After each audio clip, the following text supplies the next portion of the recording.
I felt like every time we did this, I felt like Jerry Lee Lewis. Because remember how he always had Mike stay like he's playing the piano. Yep, yep. Sorry, I just have to get in. Can you check that mic? Oh, yeah, I have. Yeah. How are you, sir? How are you? Another day.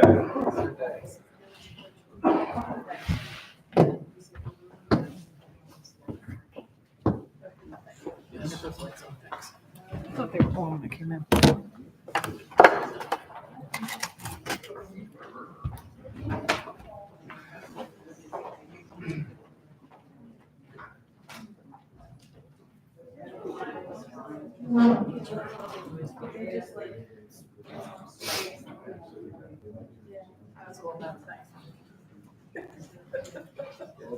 I thought it was me in the dark, but I'm like,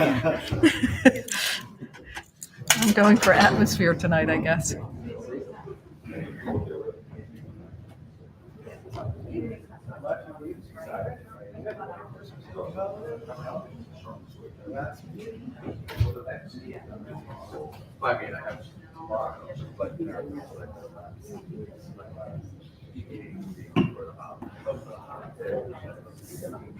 Oh, yeah. I don't even know. I already have it.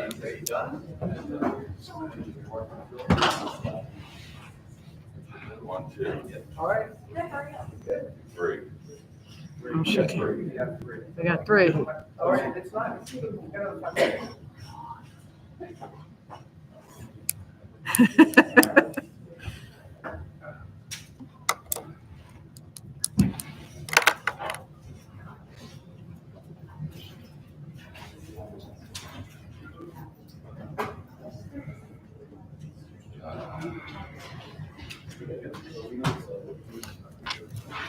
Hi, John. Hello, how are you? Good.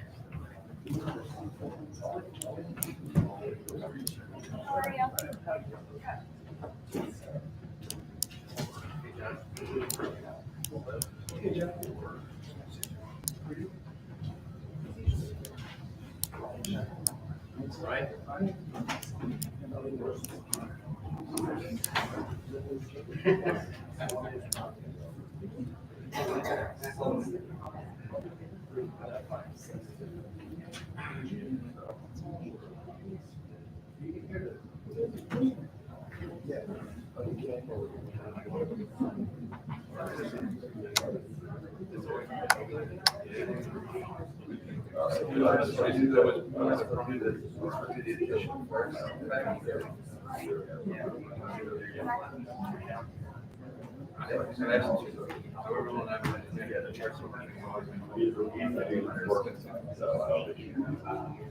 You have a different opinion as to your contact, so happy to go.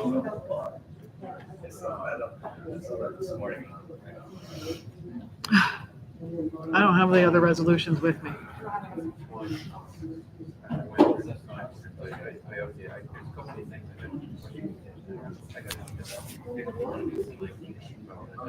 He would know.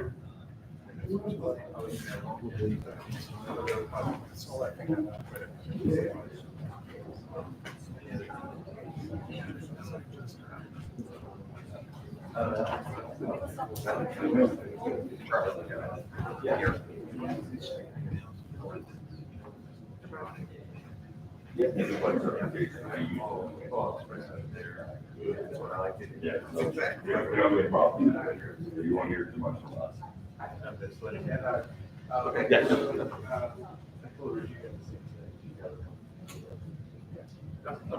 She was talking on.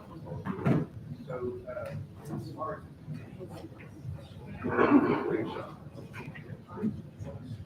I don't want to.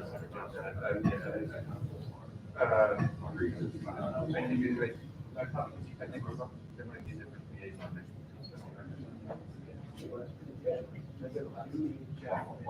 John, do you want to serve on the committee?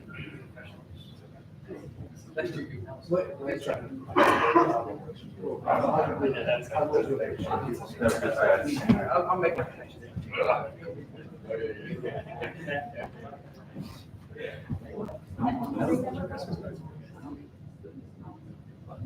I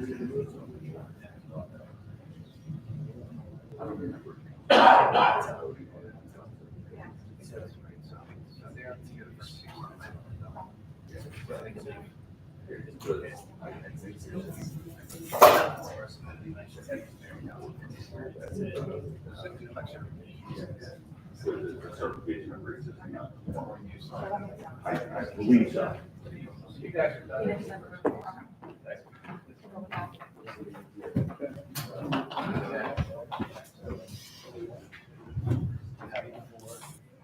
Just need two more.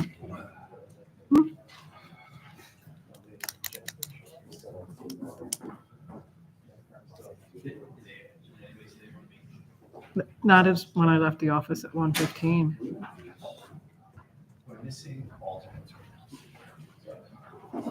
Here we go.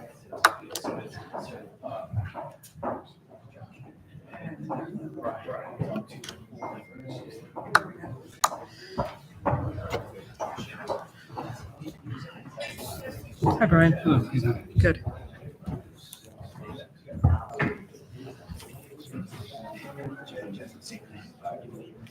I'm ready with it. Rumble? Yep, ready to rumble.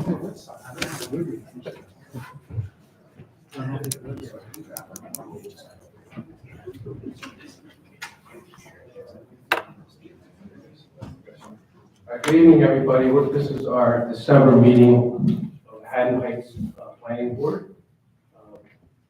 We have a roll call. Sure.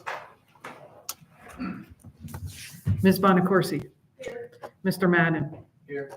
Mayor Hauk. Here. Councilman Morgan. Here. Mr. Dukakis. Here. Mr. Famular. Here. Mr. Shannon. Here. And Mr. Schmidt. Here. We have a quorum, thank you.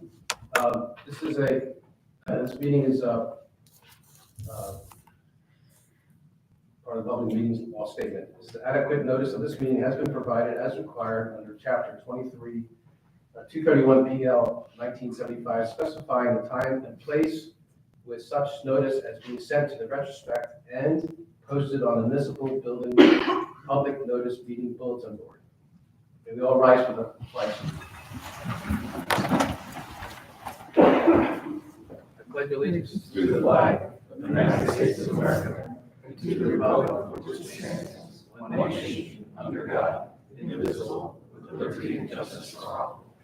Thank you.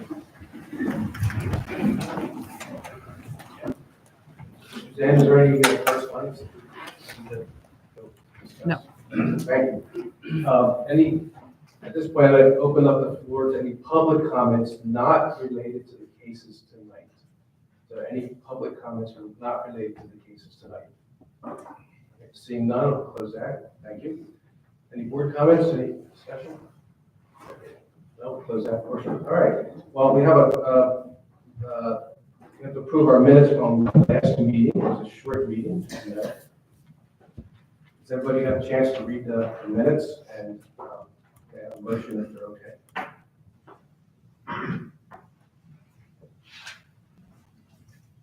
I'll make a motion to approve. All right, thank you. Second. Second, thank you.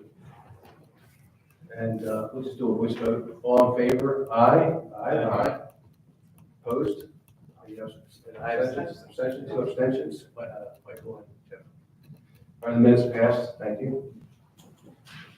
And we have no resolutions because we had no cases last month that we could hear. Now, one announcement I want to make is that the case for IHOC 802 Station Avenue, that case was withdrawn by the applicant. So that case will not be heard.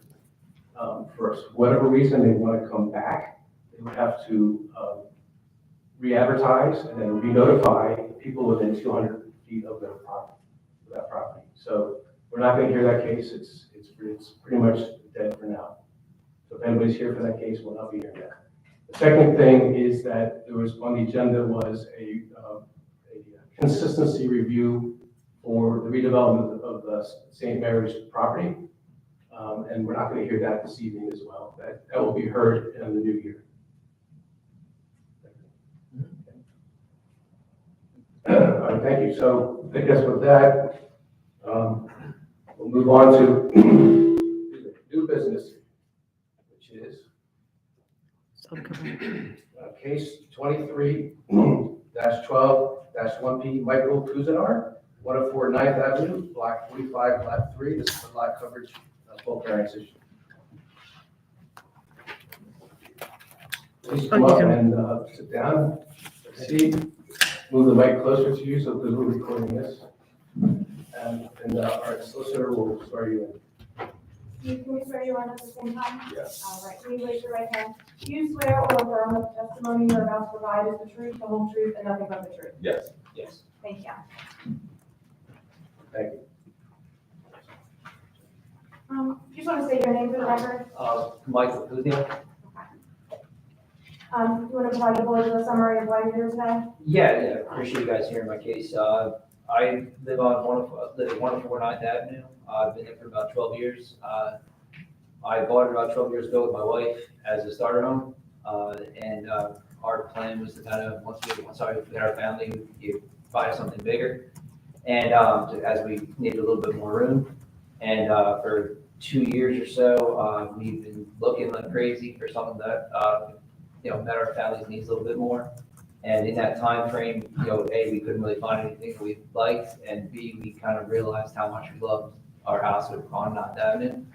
And so after a lot of talking, we decided that we want to stay at 104 9th, and worked with an architect that could do a little addition off the back and a little bit of remodel that we could stay there and kind of make it the forever home that we wanted to purchase.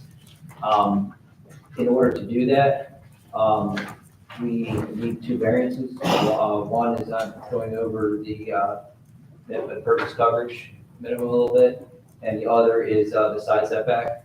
The side setback is basically I don't want to go any wider.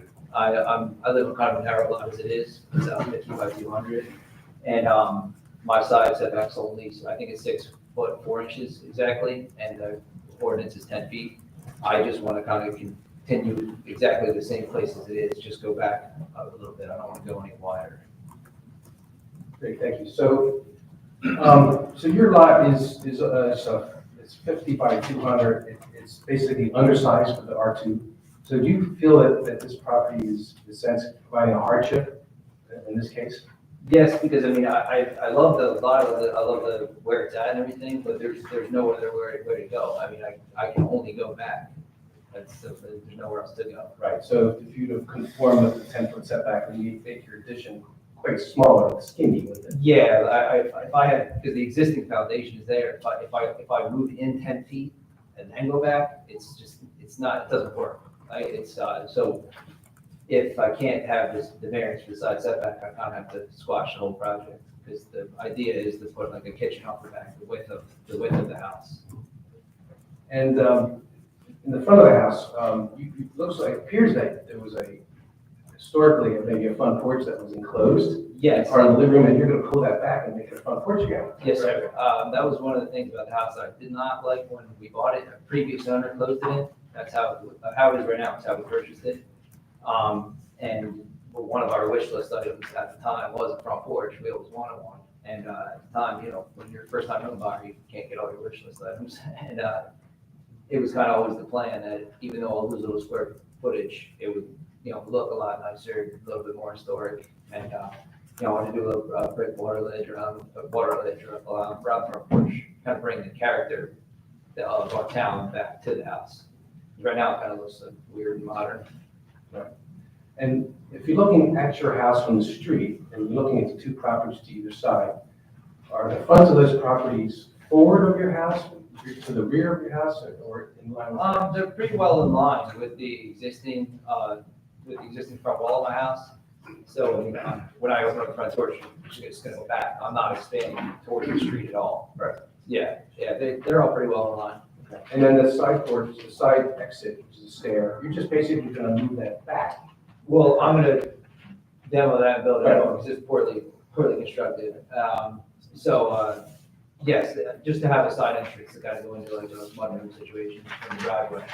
So that's 6.6'4", basically, you'll maintain that same distance to the. Yeah, the other side, on either side, I'm not expanding at all. It's just kind of almost replace the weird front porch I have right now.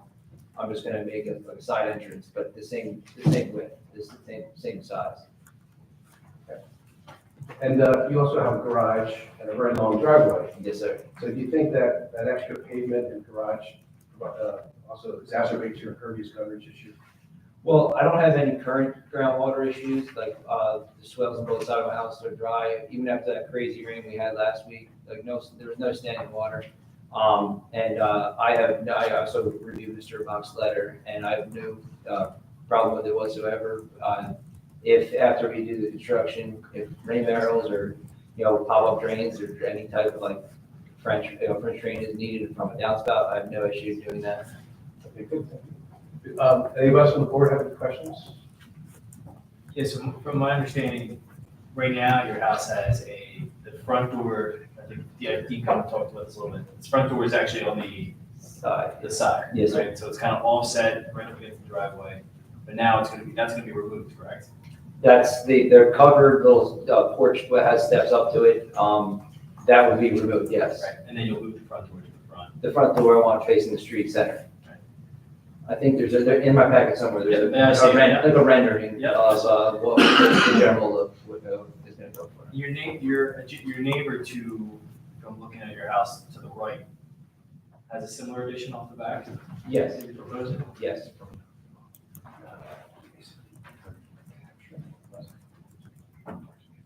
Yeah, their addition goes pretty much right where I want to go.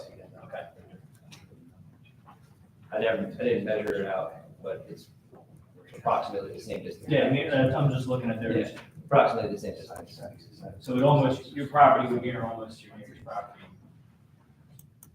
With the exception of the front would be now a center door, front porch, those. Yes.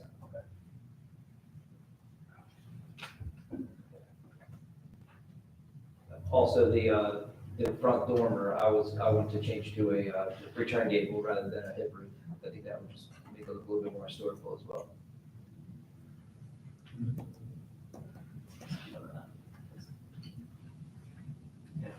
Yeah, I mean, the front porches, I like front porches. Yeah, we had, the majority of the reason we moved to a italic is because I love old houses and old, I wanted the character of it.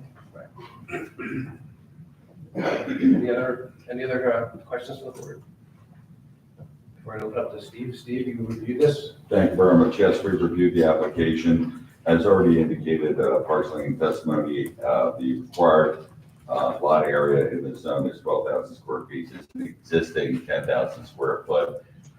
Similar to that, the width of the property is 50 foot existing, 60 foot is required in the zone.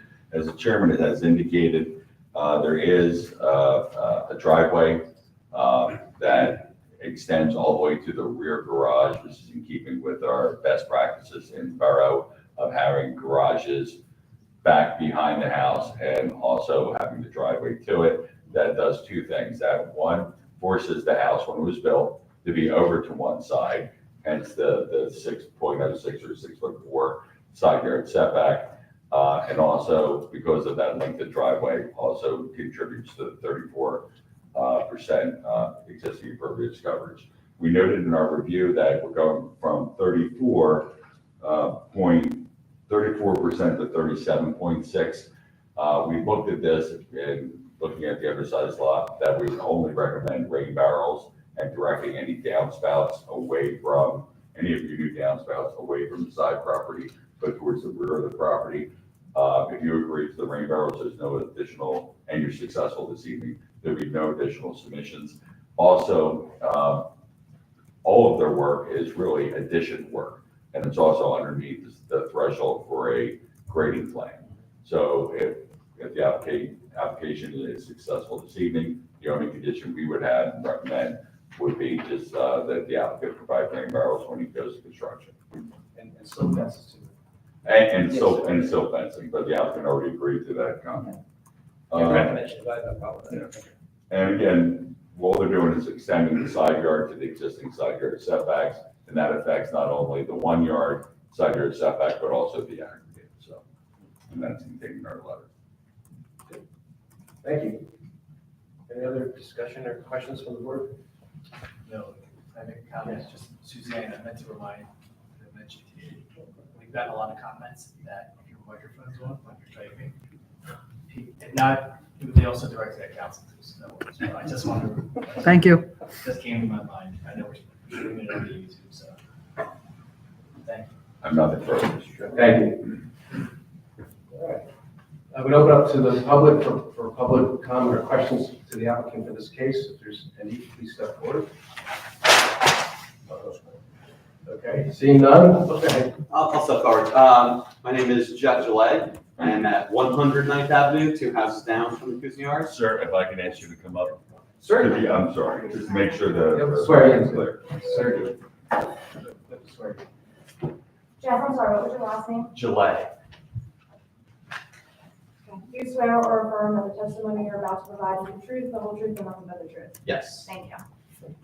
So again, I'm at 100 9th Avenue, 2 houses down. And we were upset when we found out that the Kuznets might be leaving, looking for a different house. Again, part of why they're doing this is to stay in this town. We love the town, and part of that is having neighbors like the Kuznets. So I am 100% for this, and I think it'll look great. It'll increase house values. It'll keep great people in town, and I just want to say that we are for this. Thank you. Thank you, sir. Thank you. Thank you. Any other comments? You have a question? Yeah, Mr. Kuznets, obviously your one neighbor is for it. Have you spoken to your other neighbors? Yes, I, for the list of the 200, but I got, it was mainly signatures that I got, more than letters. I sent out some letters to people that didn't answer the door. I just wasn't familiar with them, but I think I got over like at least over 20 signatures that I reached out to, talked to them. I even showed them the plan, and asked them if they had any questions. Okay. Yeah. Okay, great, thank you. Yeah. Okay. Any other questions? I'll ask Elena to go over the legal criteria, please. Sure.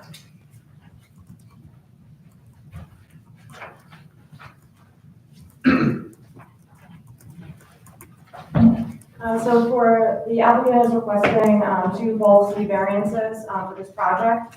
For the C1 variance, the applicant must demonstrate that the strict application of zoning regulations to the property create a hardship or result in exceptional practical difficulties. Some of those reasons could be because of exceptional narrowness of the property, shallowness, shape. This undue hardship really refers to the physical conditions of the property that have to be unique to the applicant's property. The applicant must also demonstrate special reasons. Go down. They could also demonstrate special reasons. Typically that would be that the bulk C variance is advancing purposes of zoning. The applicant also has to demonstrate negative criteria. That's granting the relief will not cause any substantial detriment to the public good, and it will not substantially impair the intent and purposes of the zoning plan and also the zoning ordinance. It sounded to me that the applicant was really going for the C1 variance because of the hardship that conforming to the ordinance would cause the applicant. So that is the legal criteria for voting on this application. Thank you, Elena. Do you have a motion? I'll make a motion to approve the application for the variance and subject to the terms of Mr. Bach's letter. And I would, if we can, I'd like to include in the approval all of the non-conforming uses so that they're kind of subsumed by this approval. Thank you. Do you have a second? Second. Thank you. Chris, second. Okay, thank you. Roll call vote.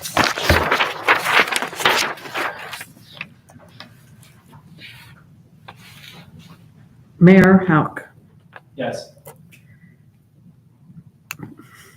Chairman Morgan, Yes. Oh, I'm not a chairman, but yeah, sure. sorry, Councilman Morgan, Ms. Bonacorsi, Yes. Mr. Madden, Yes. Mr. Dukakis. Yes. Mr. Shannon, Yes. Mr. Famular, Yes. and Mr. Schmidt. Yes.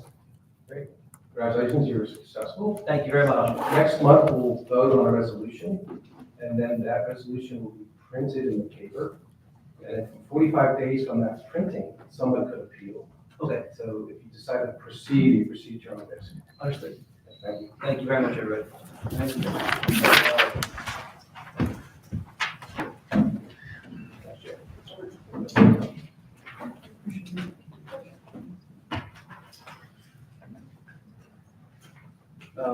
Yeah, I actually don't think we took it. Yeah, we're good. I'll send that in.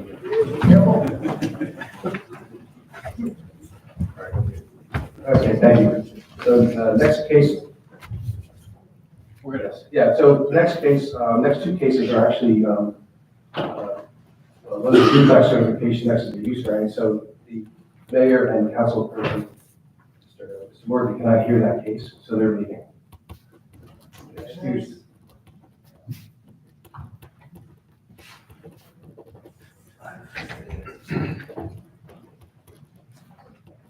Our next case is case number 12-2P, Gabriel and Elise Lehman, 712 Station Avenue, Block 51, Lot 11. This is a certification for non-conforming use for duplex. And am I correct, Mr. Chairman, this is a simple majority vote? Correct, this is not a. This is not a super majority, we're 5 of 5. Correct. But we only have 5 sitting members. 1, 2, 3, 6, I'm sorry. Yeah. Am I counting correctly? I'm sorry. Correct, yes, we're good. Thank you. Good evening. Good evening, I'm Charles Licata, I'm the attorney representing Gabriel and Elise Lehman. And we're here, we appreciate your time and your consideration. Gabe and Elise, Mr. and Mrs. Lehman have been living in town for approximately 3 years. During that period of time, they befriended their next door neighbor, John Keeley, who subsequently passed away recently. You all knew him, he's been around here a long time. And he left them his half of the duplex. They live in the other side of the twin, I should say. It's not a duplex. They wish to continue to live in town. They love it here. They want to stay there, just have a child. And they wish to use this property as a rental property, which is actually used for, as my application showed, going back at least to the 50s. They need to do a substantial amount of work inside of it. They're aware of that. And get certain approvals from you prior to any registration as a rental unit. And they are ready to proceed with that, subject to your accepting their application this evening. So if you have any questions, we'll be happy. I don't know if you need to swear them in at this point. Feel free. Can you both raise your right hand? Do you swear or affirm that the testimony you're about to provide is the truth, the whole truth, and nothing but the truth? Yes. Thank you.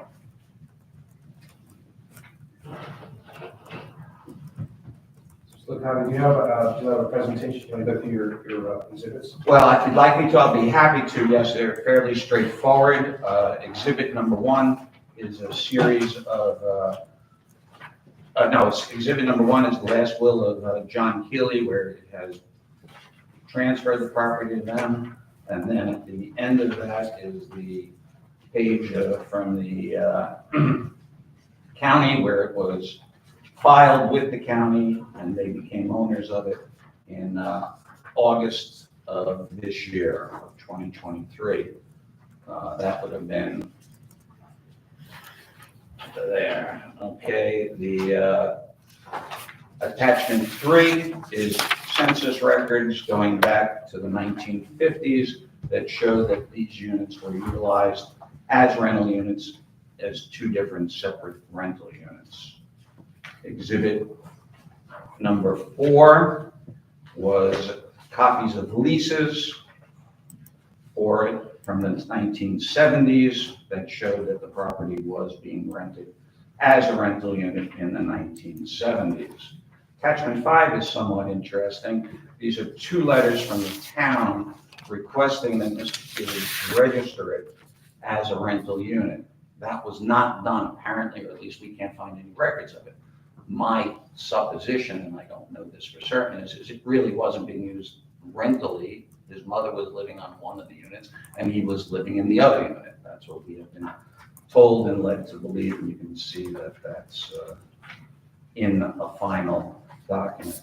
Attachment 6 is of tax records from the assessor, which also shows that it was being used as a rental unit in a number of cases, number of years. Attachment 7 shows that there are separate PSE&G bills. Attachment 8 shows that the CCMUA uses it as a residential 2-unit facility, and these are all paid to date.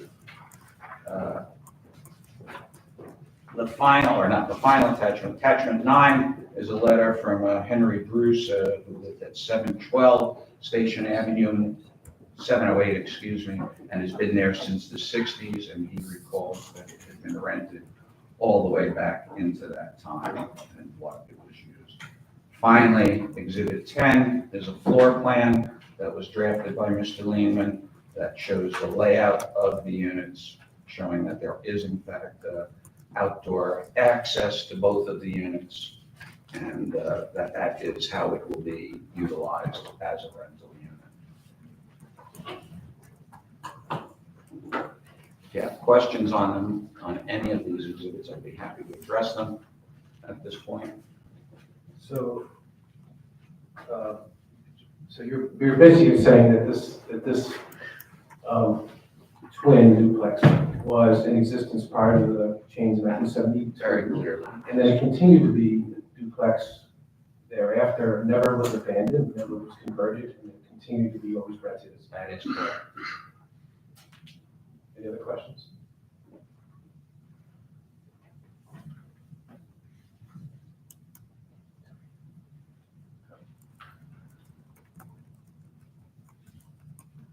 Is this, just in terms of, with respect to the documentation to verify that it's been used as a duplex continuously, were you able to find any other documentation to support? Let me tell you, if I had others, you can be sure it would be attached to this. There's no doubt about it. We went through the phone record. There was a significant amount of research that went into it, and this was what we came up with.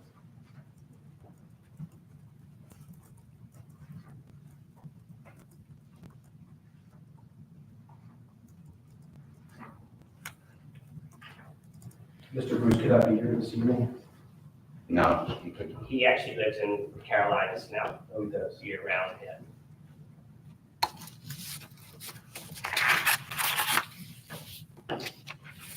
And so, so you knew this gentleman for a long time, this friend, was a friend of yours, you said? John, we actually met John the day that we went to look at the house, our house, 710 Station Ave, before we bought it. He actually tried to talk me out of buying it. He said it had no insulation and it had problems and everything like that, but it was just at the beginning of COVID. We didn't have a lot of options and we made the choice to get it, and we've been very happy with it since. John just became my friend. He was retired. He was a handyman his whole life. I couldn't walk outside with a tool without him coming out with bags of tools to help. We were absolutely shocked when everything happened. I had helped him. I brought him to some doctor's appointments and things when his house was failing, but I didn't expect anything like this. It's been both a blessing and a curse. So, we're trying to make the best of it. And hopefully, we have a 6-month-old daughter now. We're trying to make this maybe be her college fund or our retirement someday. So you'll continue to rent it, of course. Yes, But you're still living in 710. we're still living in So 7. you rent both units. We'll rent both units in 712, and then, eventually we'd like to be able to maybe rent out 710 in 10 years and upgrade ourselves to a larger house.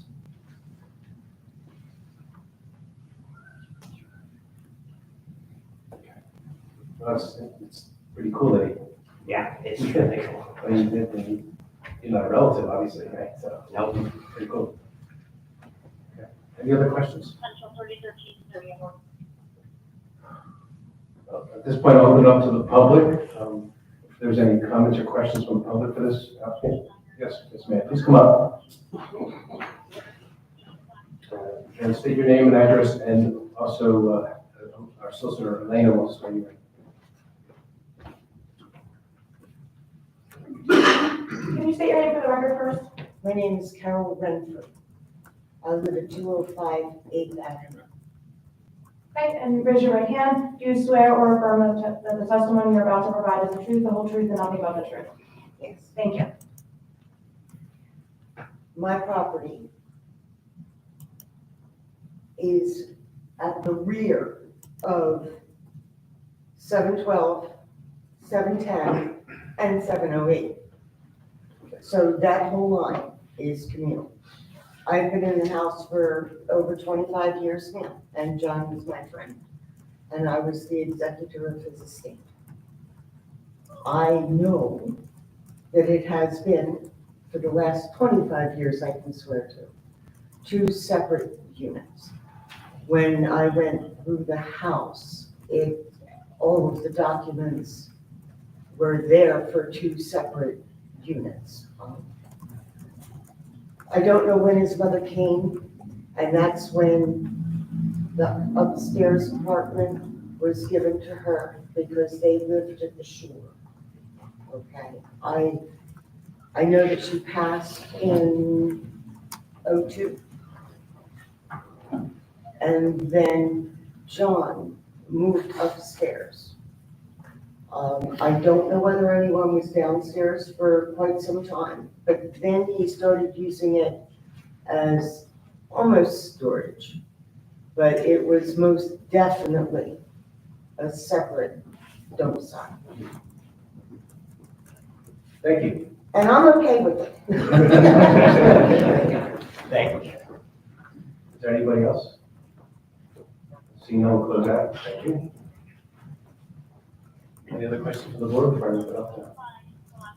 Ma'am, would you want to go through the legal criteria? Okay, so for the legal criteria to vote on this application, I have in 1973, that the borough adopted ordinance 469, which prohibited duplexes and permitted only single-family dwellings in the borough. Pursuant to 455D-68, non-conforming uses may be continued upon the lot or in the structure so occupied, and any such structure may be restored or repaired in the event of partial destruction thereof. In order to prove that it is a continuing use, the non-conforming use cannot be abandoned, and abandonment has 2 factors: an overt act or failure to act, which implies that the owner neither claims nor retains any interest in continuing the non-conforming use, and an intention to abandon. So that is the legal criteria, just some guidelines. That temporary non-use does not constitute an abandonment, a change in ownership or tenancy, or any temporary inability to find a tenant. So that doesn't constitute abandonment. Thank you very much. Is there any other discussion or questions? We want to have a motion? Can I have a motion in this case? I feel that the applicant has met the burden, and I will move the motion to approve the application. Thank you. Do we have a second? I'll second. Michael, second. Any discussion? Okay. Roll call vote. Mr. Madden, Yes. Ms. Bonacorsi, Yes. Mr. Dukakis? Yes. Mr. Shannon Yes. and Mr. Schmidt Yes. and Mr. Famular. Yes. Thank you very much. Successful. Thank you very much. Thank you. Good luck.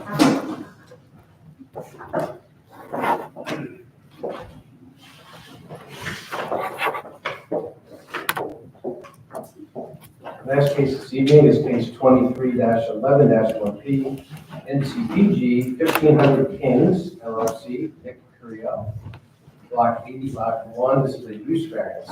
Do you need more chairs? This evening.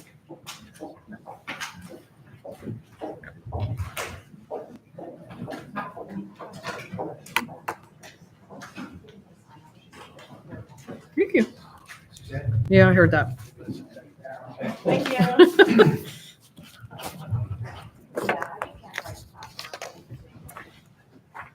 And again, Mr. Chairman, just want to point out for the applicant's benefit, we only have a complement, counting correctly this time, 6. Full complement of 7. They have 6. All right, so it's Just want to make sure. This is a supermajority. This is This is, right, this would be required by 5 affirmative votes.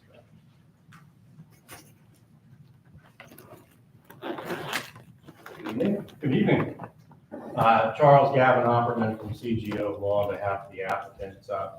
My client is NCPG 1500 LLC. Mr. Nick Curiali is principal of the entity that's under contract to purchase the property. And we are here under the application with the landowners agreement and acceptance of our proposed change of use. I've also brought along Joe Mancini, our engineer, and Ken Richardson and Vincent Ciroli, who are with Vantage Real Estate, to provide some additional testimony that may be appropriate. Our application is seeking to kind of extend on prior use variance, which allowed for continued commercial use of the subject property, which is currently zoned in R4 single family dwelling only. Previously, the board approved the commercial mixed use and a residential rental unit on the second floor. We do intend to keep the residential unit on the second floor. The commercial uses on the first floor included a craft brewery, I want to keep calling it a sign company, but that's not correct. It's exhibits for special functions. And I believe there was another auto detailing company. Presently, the auto detailing company and the brewery have left the business. So at this point, the only business left in there actively operating is the exhibits company. My client intends to use the property for the purposes of storage of construction equipment inside the physical dwelling, physical building, with the exception of one vehicle and trailer, which will be stored outside. We've got photos of that to provide to the board if they have questions about the physical shape and size of that vehicle. We intend to provide testimony that substantiates that this use of this property as a single-family home is untenable for the location, and that even as a residential context, it's created some problems with those that's marketing. Has not been successful in indicating that anybody showed any interest for those purposes, which leaves us with the ability of my client to utilize the property in a way that is consistent with the structure. We're not making any major changes to the physical building itself, and that we intend to minimize any potential impact that continuing the use for commercial purpose would have on the master plan and the zoning. That's the open. Thank you. Swear here. So who was going to testify on this? Nick Ciroli is going to testify on behalf of the applicant itself. Mr. Joe Mancini will testify as to the engineering aspects, and then Mr. Vince and Richardson will testify as to listing the property, marketing, and the issues we've had with obtaining any residential interest. Okay, so we can spend time all sworn in, right? At the same time, yeah. And you get to. And the board engineers. Can you like again? That was sworn in for the whole night? I'm fine. Thank you. You can swear to the whole thing. That's nothing different. All right, please raise your right hand. Do you swear or affirm that the testimony you're about to provide is the truth, the whole truth, and nothing but the truth? I do. Thank you.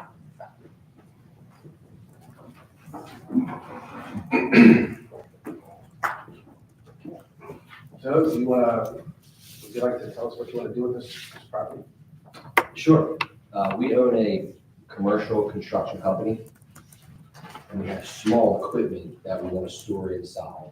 And there will be minor repairs and minor fixes done. When we bought a facility this size to secure our equipment securely inside, and then our tractor would park outside, that moves this equipment. And that's it. Yeah. And a flatbed as well? What's that? A flatbed trailer? Yes, yes. A flatbed trailer and a tractor. Correct. And I brought along a photo of the rig with the trailer for the board to view, as well as the public if they have any questions. But I'm happy to share that with you all now if you like. Do you want to mark that as an exhibit? Yes, I'd like to mark it as a good day. You can handle this up for you? Thank you very much. And so the nature of your equipment, are you mostly concrete contractor or general contractor? Concrete. Concrete, so, so you have, power trowelers, right? Yes, That you, with pizza pans, as they say. that's And so you have a couple of those and you will store those inside or outside? inside. Inside. Yes. What other equipment do you have? You have shoring? NCINI? Scaffold shoring, anything like that? No, that's, all we do is concrete flatwork and foundations. Just flour? Yes, so what we own is all of the flatwork equipment.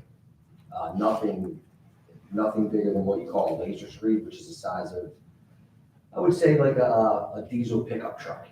Right, so we have a couple of those, 20 to 25 of the trowel machines, and all of that will be stored inside. So the other thing outside is the tractor and the flatbed trailer?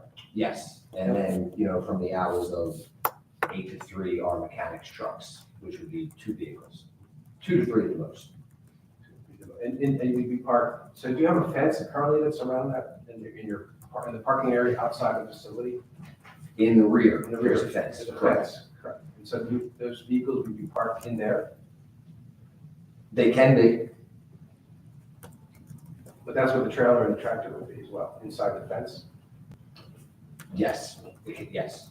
And they do have existing parking spaces that are already approved under the prior site plan and shown on the exhibits. If I can ask a question, what about forms and those type of things? Concrete forms for the foundations, or will you be storing those also? So 80% of the time they stay on site. If we do store them there, they will be stored inside. Yep. You have metal forms then? You have metal forms, No, we use lumber. no lumber, so basically it's trashed if you're not. We can use them we can repeatedly use them, I would say 6 to 8 times, and then they get trashed, but we use them as long as we can. So most of the time, we stay busy enough to where they just go site to site.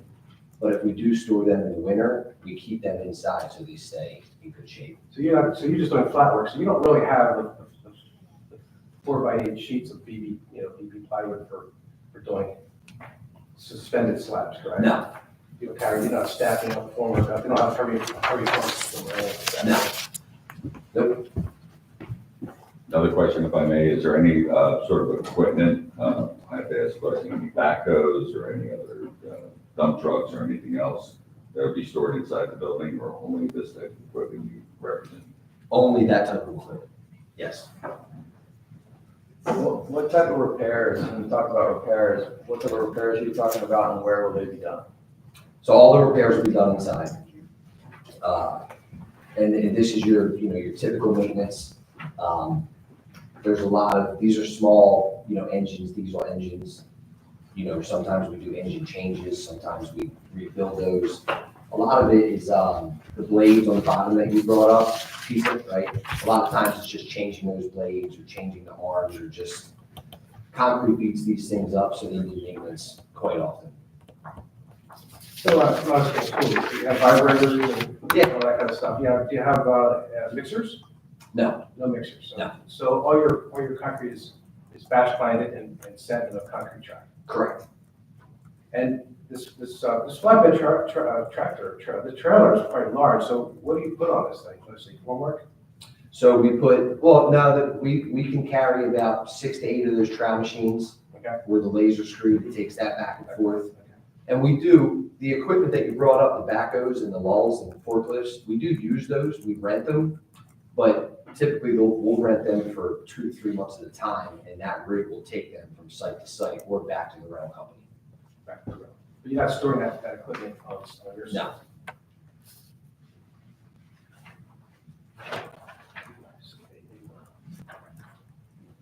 Any other questions for the board?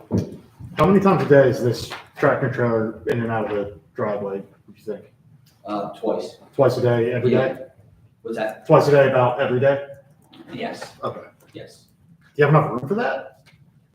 Yeah, we mapped it out with Joe on how that would work. So the brewery leaving was a big help in that, because it opened up a lot of space in the back so we could maneuver in there. Because of that, we feel confident it'll work out. Does To that be have honest to with be, you, the situations that my drivers in on sites are much tighter than what we're working with there, so it's, will that have to be backed in from Kings Highway? no, Okay, no, yeah. you can maneuver around within the lot? Yes. Okay. Yes. Did you guys do a truck turning radius plan? Yes, you did. Yeah. Is that in here? Yes, it should be on the submitted plan. Just a good segue for your engineer to review this. Yes. Okay. That's okay? Again, Joseph Mancini with Tri-State Engineering and Surveying, licensed professional engineer and professional planner in New Jersey. I've been qualified as an expert in those areas before many planning boards throughout South Jersey and further. Yeah, we accept you as a. Thank you, I appreciate that.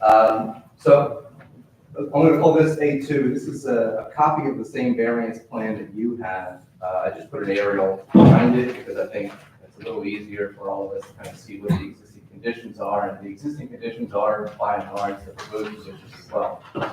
So on this plan, Kings Highway is at the top of the plan, and this is our building here, number 1500, which is also known as Block 80, Lot 1.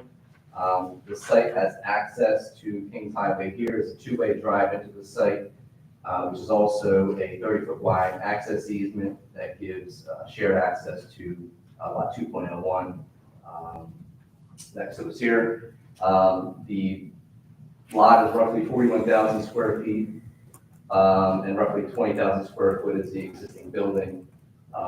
As Nick said, the brewery was in the back, and the other uses were sort of throughout that building. There's a total of 15 parking spaces on the side and rear of the building here, and those will remain. We're bounded by another non-conforming use also in the R4 zone to the east, to the north, on the other side of Kings Highway, our residential properties in Audubon. To the south is Camden County Park property in the REC recreation zone. There are 3 existing non-conforming conditions on the site right now. The existing lot coverage is 83.4, 30% is permitted in the R4 zone.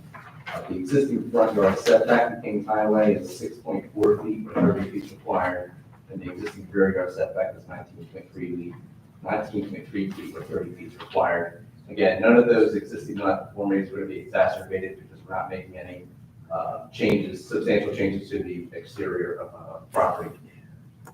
Other than those which are requested by the board or the engineer for aesthetic purposes. So I think we had planned to do some landscaping upgrades here. There's some planting beds that weren't really well maintained, so there's going to be a little bit of dressing up there. As you know, we're here for a use variance to permit the use that Nick described, but that's not permitted in the R4 zone.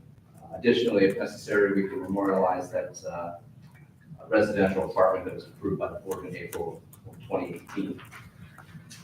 As you know, the board has the ability to grant a use variance like this in particular cases and for special reasons. And in this case, we believe the positive criteria is met with the deviation advanced purposes of zoning, and the proposed site is demonstrated to be particularly suited to the use as proposed, which I believe it is. As I'm sure you know, the site has a history of non-conforming uses, which is not a surprise considering the type of building and the structure that exists. And appears to have existed on this site since the 1940s based on some historical aerial photos. And during that time, this non-residential use has coexisted with nearby residential uses. Specifically, we're buffered to other residential uses within Haddon Heights by this other use here. And obviously in the back, there's big green space associated with the county property. The site previously housed several uses, as you heard, which were approved by various use variances. And as a result of those various uses, that they would tend to have a higher traffic volume that consolidate with the use that we're proposing tonight. Some of those uses also would have included, trucks and large deliveries going to the site. Part of the site is on a county route, which also has truck traffic commonly and is an appropriate location for this type of use. And as you heard, we did do a truck turning template, which is on the left side of the plan there. So you can see that the truck, the flatbed can turn into the site and then sort of back into this area in the rear of the site and sort of be hidden behind the building when it's not in use. See, that's different than what you submitted. Yeah, that's definitely different than what you submitted. I apologize. We're looking at what you submitted and it's got the truck backing all the way in with no turnaround. So that's what I apologize. So if it pleases the board, we would submit this as a condition of approval, but my testimony is that we checked that and it could pull into the site straight and then back into the parking area in the back without encroaching on the neighbor's property. The template you provided to us was for I believe that's for a 40-foot truck or 40-foot trailer. The PB 40, I had no idea what it was, I looked it up. WB40. WB40, yeah. WB. Is this trailer 40, would this be classified as that type of trailer? It's consistent with that. So WB40 is generally a tractor trailer with a 40-foot trailer. In this case, it's not a trailer, but it's similar length overall. But that trailer would be equivalent to a 40-foot Consistent with trailer. what we're showing here, yes. Let me ask you, what is the length of that trailer with the tractor on the front? You know, the total. Yeah, our trailer is about 30 foot with the truck, so total is around like 40 to 42. So we also identified purposes of zoning that would be supported by the use variance by improving the site access, which is one of the conditions noted in Steve's letter, and by allowing a lower intensity use overall on the site. We wrote purpose H, which speaks to encouraging municipal action in a manner that will promote public health, safety, and general welfare. Purpose G talks about providing sufficient space for a variety of uses. Purpose M talks about encouraging coordination in land development towards the more efficient use of land. Again, continued use, a non-residential use on this site where we think is well suited is a better use of land than start trying to create this use on somewhere else, some other site that hasn't already been disturbed. And purpose I talks about promoting a desirable visual environment. Again, by making improvements to the streetscape there, improving the entrance at the site frontage, we believe it improves the aesthetics of the site. So for those reasons, I would submit that by advancing those purposes of zoning and demonstrating that the site can accommodate the use, the positive criteria for the use variance would be satisfied and that site is particularly suited to the use. Of course, we also cannot grant a use variance without satisfying the so-called negative criteria. That requires the board to consider whether or not the use variance would result in substantial detriment to the public good or a substantial impairment of the intent and purpose of your zone planning ordinance. Again, here we don't see any substantial detrimental impacts that arise from the continued use of the property as proposed. Most folks driving by would not perceive any change in the use of the property because it's still non-residential. And in fact, if they perceived any change, it would be a less intense traffic generation and parking demand on the site. Likewise, because of that lower intensity use, there's similar or less impacts to the other permitted uses, or I'm sorry, the other approved uses with respect to noise, odors, trash, etc. The impact on the zoning plan and the zoning ordinance, I believe, is also likewise a minimal one. The site has a long history of non-residential uses. You'll hear some testimony from the realtors marketing the property that it's unlikely that it could or would be developed in a manner that's consistent with the R4 zoning. It would require, obviously, a complete renovation of the site, knock down the building, and there hasn't been interest in that so far. This is also reflected in the 2016 master plan re-examination, and that recommended rezoning the property to the NC commercial zone to formalize the long history of non-residential use on the site. So while still not a permitted use, we believe the proposal represents a lower intensity use that's appropriate for the site, and therefore a reduction of the perceived impact on the zone plan. Therefore, in the absence of any significant impacts, we believe the site is particularly suited and it would be appropriate to grant use variance for allowing use. If I can ask a few questions. Testimony. You want to go figure that out? No, we'll just go a couple while we're here, Mr. Mancino. So on the exhibit, which we have not seen until this evening, is it your testimony that is a Ford pulling in WB-40? Correct. And that it stays completely on the applicant's property and making that demonstrated movement? That's correct. Okay. So if you could just, for the board's benefit, just kind of trace how the truck's coming in, what's it actually doing? Sure. So you can see the darker area on this exhibit here. This is the truck pulling in. So we're on the right side of the road here. Obviously, if we had to make a left, and that's an easier turn, right? So we want to do this turn, 30 movement, that's a tighter turn. And we're staying within the curb apron there, right? So we're not hopping over any curb. We're not coming off the neighbor's property. We're staying within that curb apron and going here. And then we're stopping at this corner. So this is sort of the corner of our property. The pavement does continue onto the neighboring property. We want to demonstrate that we can stay within our own property. And then it's a shared access even with the neighbor, but it doesn't continue on his property. So we stop here, and then we have to back in to this area here. And this is the property line here. So we're backing into this area and then backing up to over his loading door here. And again, we can submit that as a condition of approval if we get a favorable vote tonight, and have that submitted for Steve's satisfaction. So it would be, the understanding is if you are successful this evening, that you would have to return for a minor site plan because a lot of that truck turning movement is in the area of former improvements of the former brewery. That's where the. Correct, yeah, so I neglected to say that. So the brewery did a bunch of improvements in the rear of the site.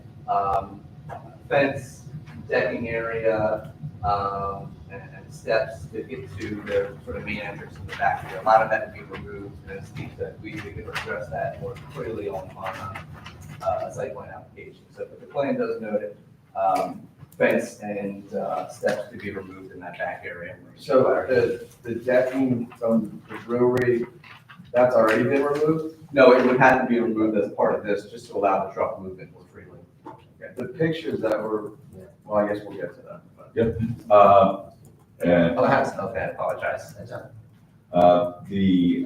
if we could, you indicated that sufficient parking, and again, this is for any of your experts or any of your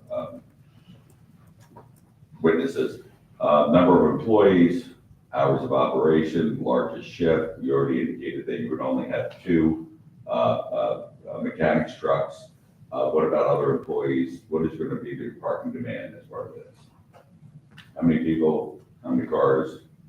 Yeah, so the driver, his vehicle to get to the rig, and then the 2 mechanics, all of our other employees have fuel trucks that they take home, just go from their homes right to the job site, so they won't be parking there. Any office staff that's permanently going to be No, there? we have a separate office in Devon Town. And then we would just have the residential apartment. They would Yes. always have their spots. Yes. Correct, yeah, so we anticipated maybe 3 to 4 spaces for mixed use, and then maybe 2 spaces for the apartments, more than enough, so we had 15 spaces versus, about 5 or 6 as demand. It's already been, Ms. Mancini, it's already approved for the handicap parking. It is, correct. Hours of operation. When will you be hours? And whatever you say is most likely going to be your limitations, so. Yeah, no, the mechanics work from usually 6 to 3. So they were on, ride on site, 6, do their thing, but 6 to 3 or normal, consistent with daytime business. What about weekends, weekend work? No weekends.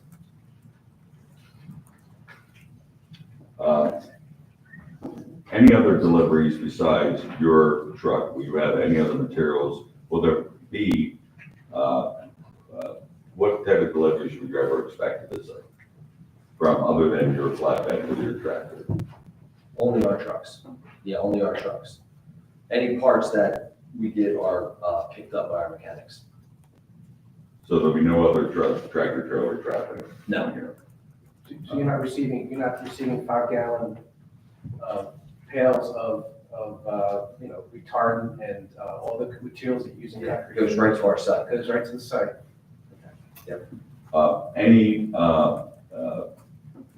And we indicated this as part of our review, we had some photos from a recent site visit. There seems to be outside storage right now of materials where you do have some of those power screens and some other things. There'd be no outside storage. No, in the back, from time to time, I'm sure a drop off might happen there until our guys move it inside. But in the rear of the building, like you see there, from time to time, something could be sitting out there. But the reason we're buying a building of that size is because we want the security of all of these parts and products and machines to be inside. And that's why I just want to be real clear, because you indicated earlier in part of the opening statement by the attorney, there should be no outside storage. So that would be considered outside storage. So even if it's on a temporary basis, it's still outside storage. Again, it's your application. I'm not trying to scare you one way or the other. Sure. It is Steve makes a good point. I mean, the point of the flatbed being able to back up to the loading dock is to be able to roll the stuff directly off into the inside. So there should be no reason why you would have a power trailer sitting outside on the grass, correct? Well, if our driver unloads it, sticks it out there, I think the guys the next day put it inside, I'm just being very But honest. isn't the reason why you want to back into this loading dock area is to be able to roll it into the building directly? Yeah, but it needs a forklift to get in there. So the trailer doesn't reach the height of the loading dock? Your trailer's not high enough to get into the loading? You wouldn't be able to do both. You'd have to unload it off the trailer to get it into the building. So the trailer has ramps? Yes. Then it goes to the ground, then you have to get a forklift, lift it back up and put it inside. Correct. You do that every day, and you bring the stuff back. Yeah, you could, but I'm not gonna lie and say that it might not be sitting back there overnight. I'm just being truthful about the situation. So this forklift then is gonna live outside? No, it'll be stored inside.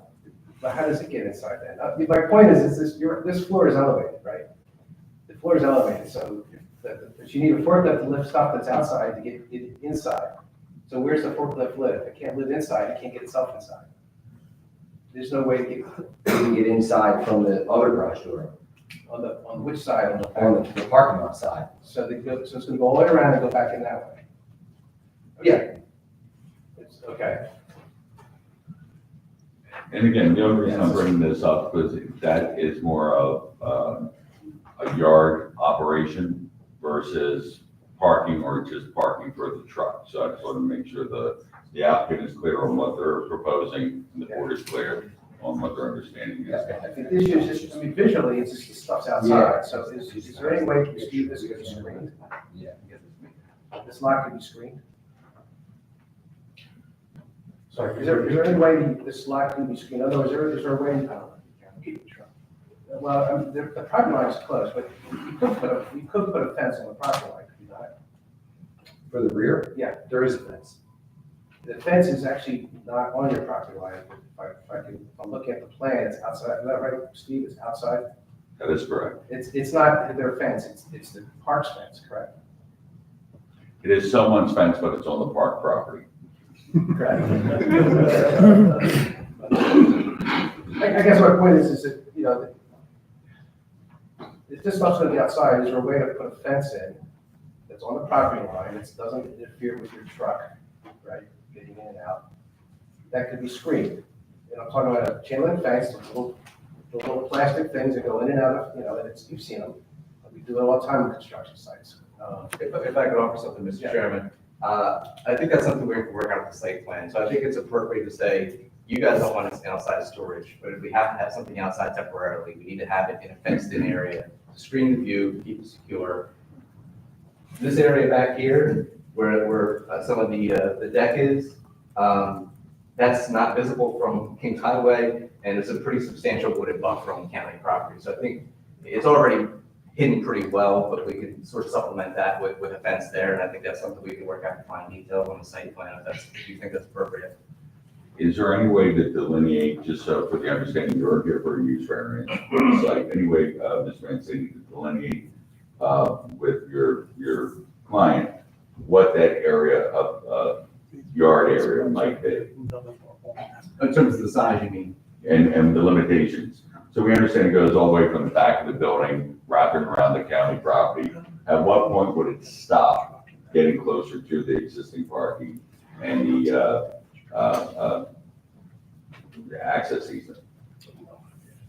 So would it stop at the existing parking spaces in the rear of the building? So I would venture to say that if we didn't have outside storage, I'd like to see it within this cutout of the building, right? So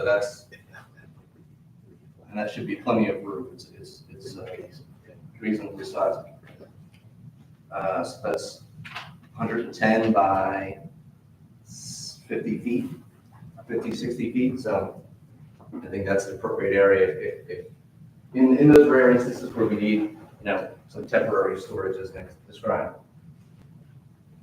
And that would be temporary, so that would be temporary yard storage, it would be fenced in, it would be screened in that general area as you just specified. That's my proposal, yes. And, yeah, we're okay with that. Oh, we'd be okay with that, yeah. All right. Another question, outside refuse, is there going to be any storage of any construction dumpsters or any other refuge other than a simple trash enclosure just for your own commercial domestic waste? And will there be any construction waste that will be ever brought to the site, stored on the site, even a temporary roll-off dumpster or anything else? No. How do you store the diesel, how do you store your oils and things that come out of this equipment? Where do you put it? We use a service called Clean Harbor. Okay. Yeah, so they bring the tanks that we put it in, and then they remove it off-site. And those tanks are inside typically? Yes, They're inside. And this truck, when this rig has to deliver the equipment to the site, I'm sure, is it showing up at 5 in the morning and backing into this site to get everything loaded on and out by 5:30, so it's to the site by 6, let's say? It starts at the site, and he usually leaves, right, 6, 7 a.m., like right before rush hour traffic. And then it comes back at 3? I would say, yeah, a little after 4 or 5 o'clock. Yeah. But, I mean, we don't know concrete, sometimes you can't get on a slab to trowel it until, 4, 5, 6 o'clock at night. It's a big job. So that trailer is not gonna come back till maybe 8, 9 o'clock at night sometimes. We do our best with the drivers. They're slotted a certain amount of hours that they're able to drive. So we do our best to stick with that time frame, because then he's driving illegally or unsafely. So we try to stick with that and work within those hours. So plan ahead to have him do his drop-offs well ahead of the actual days that we're doing the work, so he doesn't have to drive like that. Right. So you would keep the equipment overnight at the site? Yeah. Rather than if you have to stay late to try to trowel something? in the Correct. dark, Correct. It's often done. Yeah, usually our equipment is stored inside these warehouses that we're building, and they usually bounce back and forth from site to site. So yeah, a lot of times it's just, they stay on site for a long period of time.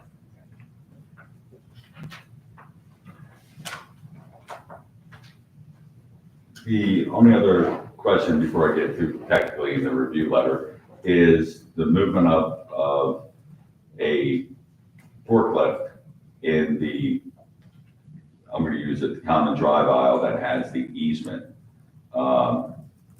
which was not part of the application materials. Is there any other method to keep the forklift in the rear of your building and not going back and forth through that common access easement? Because that's not typically vehicle traffic you would expect. And that common access easement services the adjacent properties. Is there anything Mr. Mancini can add to that?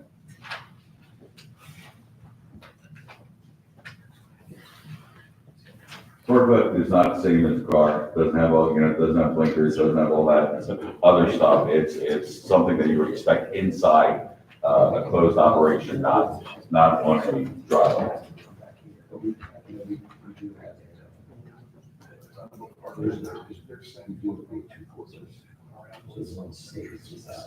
You're small, like they have today. So you could have it to load from the back. So you could have a forklift that stays in the rear yard. Yes. At that storage yard, and not have to go back and forth. Yes, yep. All right. Is that, I'm not trying to plug you into it, but is that what your intention would be? Is not to have any forklift going outside of what you're considering your storage yard area? Yes. Before I go into any of the technical comments. That's what I want. Questions, yeah. I'm still stuck on the tractor trailer. And I'm looking at the survey that you provided, and if you come in, which again, you come in, you said the apron's not an issue, so you're gonna get basically a 40-foot tractor and trailer in. It's 30 feet wide. This is a single basic easement for both properties. You get to the end, and it's from the parking area, it's 30 feet. So you've got a 40-foot truck and trailer, and I'm just trying to figure out how you're not encroaching on the adjacent property without, because you drew it on there, which I understand, and I understand it's your testimony, but it's not showing here, and I'm just having trouble trying to figure out how that tractor trailer is not going on the adjacent property to get back to the facility. Sure, because this whole area here is outside of the 30-foot easement, so the 30-foot easement ends here, sort of along the line of these. Right, right, so This whole area is paved there. So you pull up, Pull in here, and then you can use this whole area for maneuvering. right, so how many turns is that tractor trailer making to coming in to One, it's a K-turn. one single K-turn? Yeah, so basically, nobody really can be parked in those spots. Down the parking spot, pretty close to the No, wall to make that turn, right? No, it doesn't really impair those spaces, but in reality, we're way overparked anyway, so if we need to keep those spaces clear, or keep them only for next fleet parking, so we can move those out of the way if we had to, there's plenty of parking that, but it doesn't sort of go over top of those parking spaces. What about the ones on the side? I think the chairman was. That's, I was alluding to the side spots. In other words, again, I mean, obviously, the truck turning template doesn't work if it has to go through cars. So the testimony is that, and I'm not being flippant about it, I'm taking your comment seriously. It has to work without sort of impairing the use of the parking spaces, and that's what it shows. And the parking spots to the right is Sherwin-Williams parking spots, right? And you're saying they're not going to interfere with those parking spots? Correct, absolutely.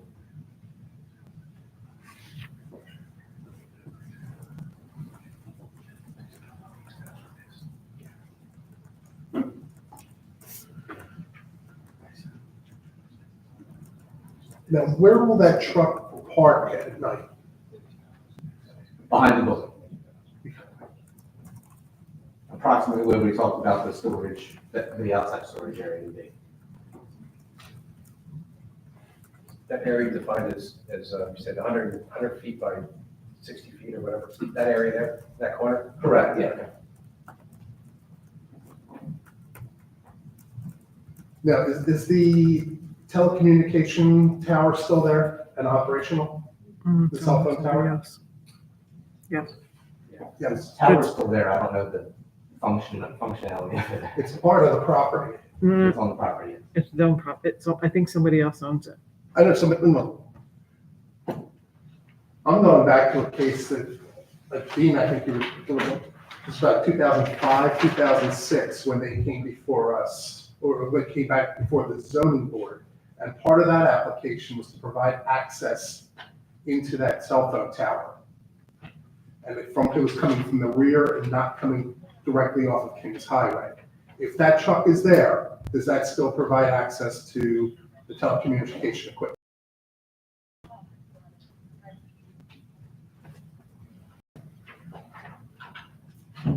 there's nothing in the title search that reflected an easement to that. Nothing that precludes us from parking the truck back there that I'm aware of. Okay, but there, I know, I can recall that application, and the applicant did, because at first it was going to be off of Kings Highway, and then there's that, then it was, you're going to provide access to the, from the rear and put a fence there, which is why there's that fence where it is, that, shadow box wooden fence. And there should be still a driveway around to the side of that building. It just, if that truck is parked there, is there still access to that tower?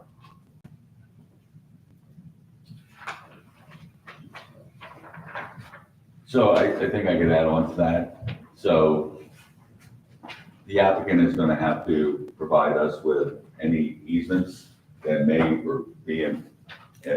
be required under that former cell phone tower application, but also they have to demonstrate that the planning board approval or zoning board approval for that cell phone tower may have had a condition of access along there, and that would run with the land that you are purchasing. So if there's an existing access required to that cell phone tower that has to go through the rear of your property, then if the cell phone tower's on your property, that access would have to be maintained. It's certainly feasible. I hadn't contemplated it, to be perfectly honest, but it's certainly feasible that we could back our truck up and leave this aisle open. And if there's continued access to the cell tower, then that's very feasible. It's not a problem. Well, can I speak on this one? Sure. So even today, with the current use, the owners keep a driveway to get back to the loading dock. And that, you know, they would take a box truck that's probably a little wider than our truck back to this loading dock, even with the fence for the brewery. So now that fence will be removed, so it will be more open, so there's gonna be plenty of room to still walk through there with our truck parked. I don't think it's walked, I think you need a vehicle. So you'd have to maintain vehicle access. Because the cell phone people bring equipment, because there's outdoor cases that have computer equipment in there for switchings and stuff. But I think as Mr. Mancini Bridge or indicated, something they call it, go from that equipment cabinet to the pole itself. The pole itself, right, there's a whole bunch of equipment cabinets that they have access to. Mr. Mancini, I believe you just specified that you could maintain a clear access, a vehicle access lane at all times, and you could demonstrate that if you're successful in proper motorcycle. So in other words, the choke point that currently is at the corner of that 19 feet, that would have to be maintained open at all times. They're going to demonstrate where they're going to park their tractor and trailer. That would not impede access. I believe, Mr. Smith, that was your. That was my concern.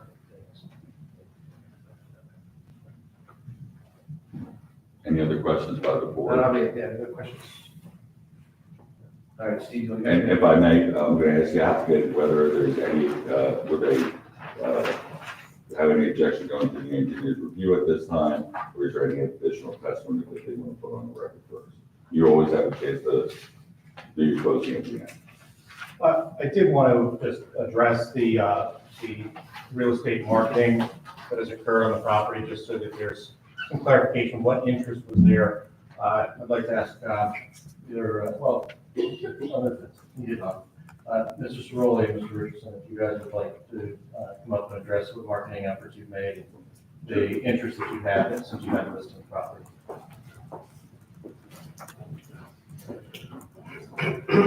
So I'll start. My name is Ken Richardson, Vantage Commercial Real Estate, licensed in New Jersey and Pennsylvania. Strictly do commercial real estate, practicing over 5 years. Vince Cerulli, I'm also Advantage Commercial Real Estate, same state's license. Does Vantage do any residential real estate? No.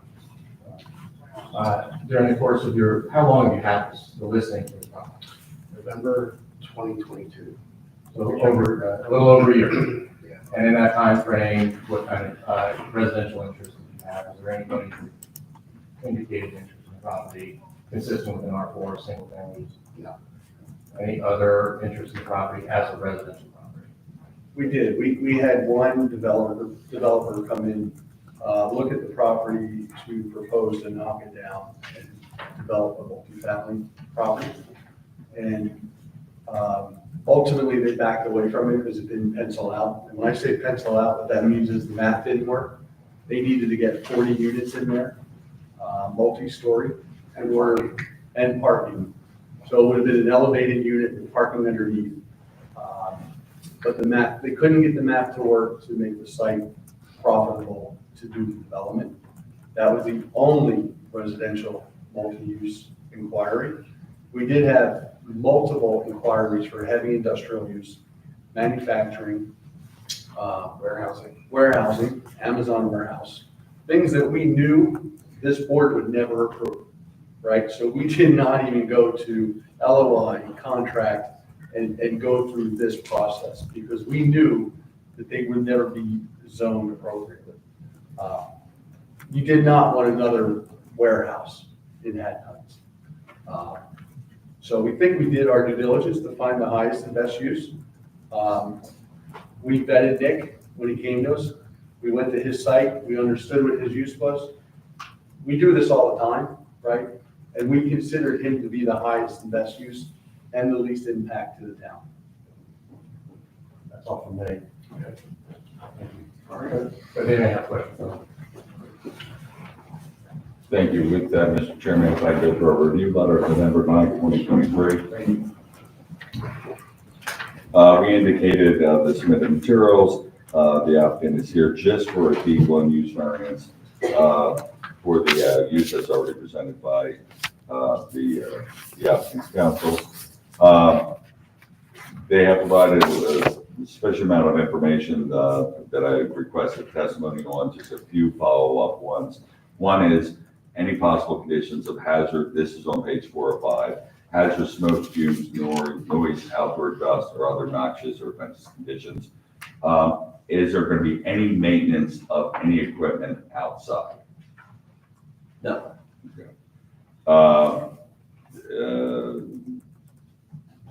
The applicant has already indicated they would return for a minor site plan, so the lighting could be addressed at that time.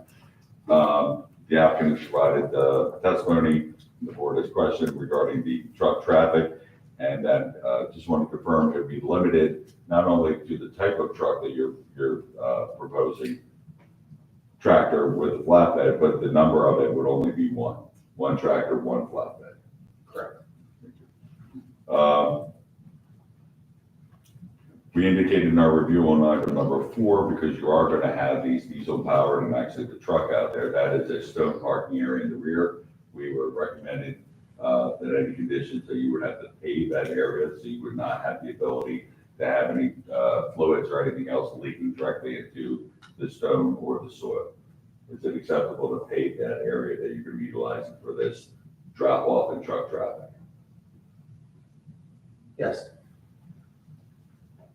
The applicant has already indicated that other than simple trash enclosure for domestic waste, i.e. office trash or residential type of trash, they will not be storing any construction materials, refuse, or dumpsters, either temporary or permanently.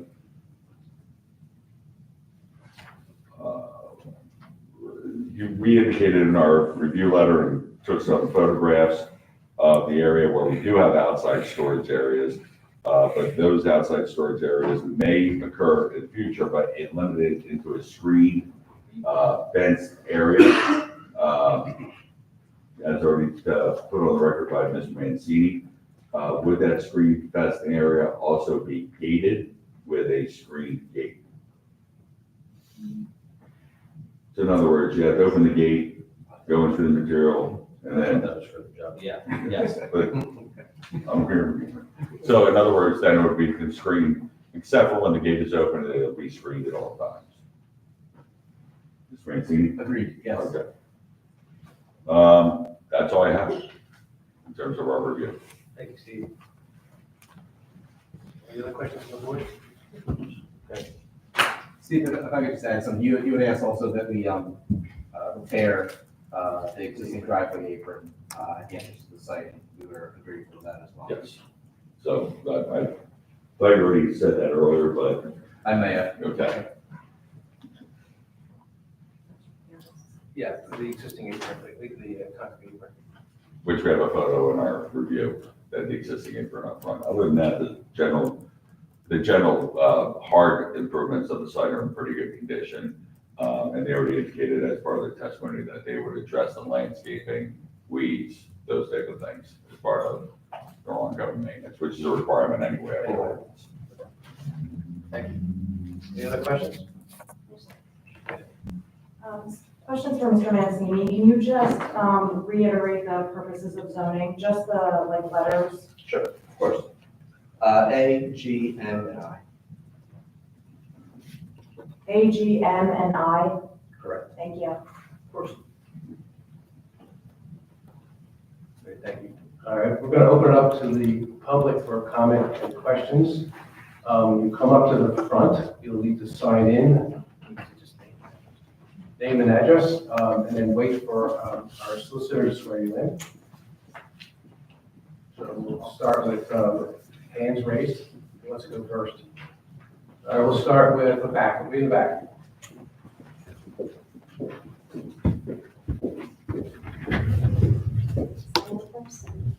If you'd like, yes.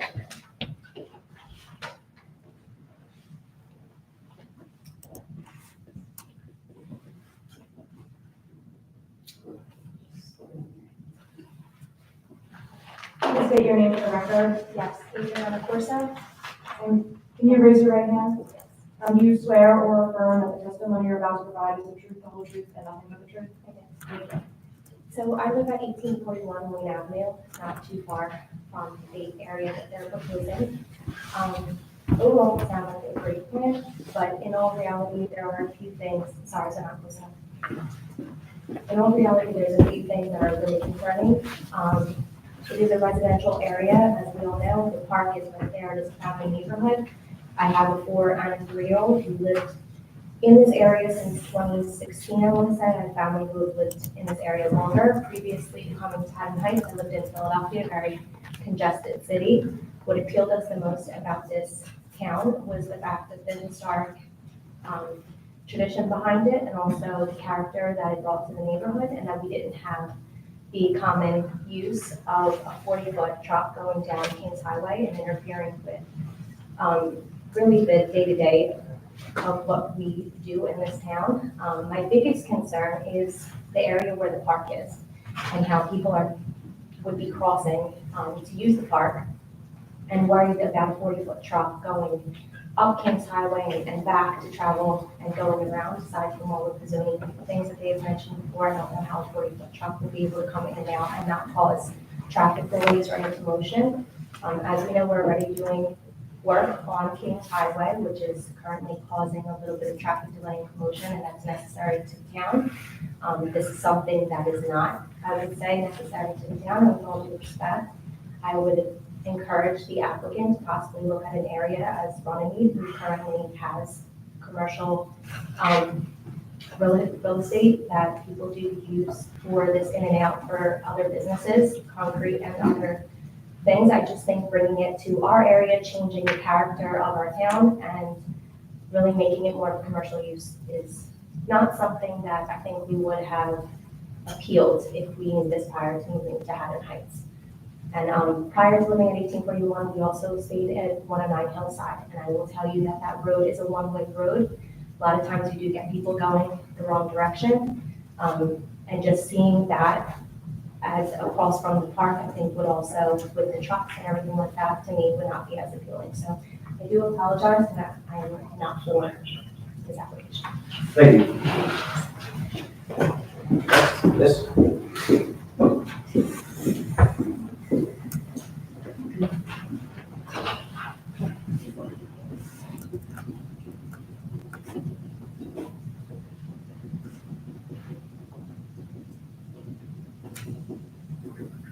My name is Rebecca Elko. I'm at 1440 Kings Highway, next door to me. Okay. Can you raise your right hand? Do you swear or affirm that the testimony you're about to provide is the truth, the whole truth, and nothing but the truth? I do. Thank you. So I kind of have a few concerns about this, and I would urge your consideration for a few thoughts. And the first one is really You mentioned that it's really important for the efficient use of the land. And I think it's really important for thoughtful and planned development in this area. A few years ago, there was a huge meeting and everybody decided that this was an area that was ripe for redevelopment, particularly with affordable housing, keeping that in mind, and making this more of a residential neighborhood, not so much a commercial use. So I was here in 2018 and I saw some view, and there was this real conversation that this is something that they want, redevelopment in this area. I don't see how including, large scale concrete construction business is in that lane of thought, is really supportive of this thoughtful planned redevelopment that eventually we want in this area. Secondly, kind of going back to the traffic and environmental concerns, just kind of being a good neighbor on the neighborhood concerns. That 30-foot easement, when you have cars on either side, your tractor trailer cannot turn around from there. I'm at that site every single day, and I watch this 40-foot trailer that is unable to turn around. This 40-foot trailer backs up from Kings Highway. I've seen it. Right now, it's not in the back. It's right, those equipment right toward the back. So there's no space to turn around without using my easement. When you have vehicles on either side, Sherwin-Williams, my spots, and the window factory spots, there's no way that can happen. And it's a huge issue because when Sherwin-Williams has a delivery, the truck can only get in by backing up. And that means it shuts down Kings Highway on both sides, it locks me into my space, and we have to wait until this delivery is over. The deliveries are not every day, and Sherwin-Williams tries to be a really considerate neighbor by letting us know when deliveries are coming so we can adjust accordingly. Well, now we're gonna have at least 2 entries and exits every single day. How is everybody else supposed to adjust to facilitate this? Because in reality, maybe on a picture or a computer, you can make that turn. In reality, you can't. And if you put up a fence, there's no way you can make that turn. I cannot accept truck deliveries in my property at 1440 Kings Highway because a tractor trailer cannot get back there. It just can't. And I have a 30-foot easement. Without entering that 30-foot easement, if you're going to use the 20 feet that they own, you can't because you have vehicles parking in those spots, so it's really not 20 feet. You have to use that easement and you have to take it away from other people and businesses that have existed way before this. I think it also continues to go with the telecommunications. They often back up cherry pickle trucks. I know this because my kids love them. And they back up. Again, they don't make a U-turn in that space. They back in from Kings Highway, and that's how they saw this, whatever they do with the tower. So again, all of this common use that people are using today would fundamentally change, not to better the town, not to better the constituents, but to fit one individual, one corporation that wants to come in. And everybody else is then gonna have to change. I think my other concern also is runoff. So even if you pave that area, having vehicles, having trucks, things leak. And if it's paved or if it's rocks, it has to go down someplace. And behind you have a park. And it has always been a concern of pollution. And the runoff has to happen someplace. So where is that going to happen? We've never had, and my family's owned the property for more than 25 years. We have never had fleet commercial maintenance done in that building. We've had some detailing. A few guys detailed one vehicle at a time. You don't have engines being changed. You don't have oils being changed. You have cleaning and paints and things like that. I mean, we're totally changing what the use is going to be. Having somebody come in and say, oh, it's already, being used for commercial. Well, yes, a brewery is really different than fleet management. And that's a lot of trucks coming in and out. If you're storing equipment, the equipment has to come in and out. And it has to use the space, that 30 feet that I rely on every single day for my business. And that kind of goes to my third point. That's going to impact my business fundamentally. My guys go out every single day between 7 and 8 o'clock, every single morning. And now they're not going to be able to because there's going to be a 40-foot tractor trailer trying to back up and get into this space. There's going to be all these other people during that exact time. You know, we've walked with the town, we've walked with the residents for years to show that we can be good neighbors. And that means that we don't come in on weekends, we don't come in at nighttime, we make sure we know when the bus is gonna be around, so we don't have pickup trucks near kids. That's all going to change. And I don't think it's in the benefit of Haddon Heights at all whatsoever. So kind of, you know, in totality, I would hope that you kind of use your consideration for like, you know, the efficient use of land, but also it's not supposed to have any substantial or detrimental, it's supposed to offer substantial, it's not supposed to be substantially detrimental to the well-being of the neighbors or to the community. And I don't see any positives of bringing this corporation into this space. I'm the neighbor, I'm gonna be more affected than anybody else, and I watch every single day at how that easement is used, and there's no possible way without blocking my traffic and locking me in that you can get a tractor trailer back there. It's just not gonna happen. And if you put up a fence, there's just no possible way, no matter how skilled that driver is, to get it back there. And we've seen it time and again, because we routinely get trucks that get stuck in that space. It doesn't happen, you know, once a year, it happens once a month. They get stuck. Everybody has to try and take their vehicles out of the spots to facilitate that happening. I don't want to be doing that every day. So thank you so much for your consideration. Thank you. Can I ask a question? Please. On that, can you show me just where your property is on that map? This is like a fancy picture. I'm not good at this stuff. Okay, so all of this, these are my trucks. All of this building going all the way up, this is all me. So the only way, you can't really see it, but I have a fence right there. The only way I can come in and out is using this. Can you stand on the other side? Oh, sorry, that would make sense, right? Okay, so this is me. And I think this is me. And I go right here. So I have vehicles all this space, and then Sean Williams all day long in and out this space. So if you're gonna be using these spaces, this is all you have, 30 feet wide easement. So it's really not 50 true feet, right? It's really 30 feet we're talking about because either side has vehicles parked there, right? So you're only talking about 30 feet. I don't know. And how do you get into your property? So we only use, I mean, my Tahoe is the biggest thing. We have Tahoes and pickup trucks at the best. And we just drive right through you. You cannot have two vehicles in that 30 feet space. It doesn't work.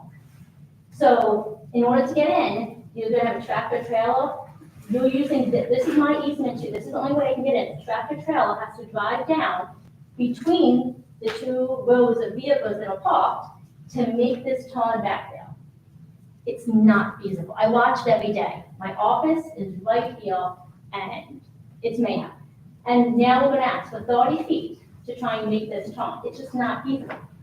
This space right here, so I don't know if this picture was taken recently, because this is actually on my property, but not my vehicle. But these all have vehicles right here. So it's not even that you can back up into this space, which is also my space. There's just no space. I mean, that's me. This is all my land. So I would essentially be locked out twice a day. And Sean Williams is owned by some big corporation in California. You'd have to order them. But they also have clients all day long using these spots. They are rarely empty. They're like 9 to 5. Thank you. Thank you. Anybody next, stay in the back?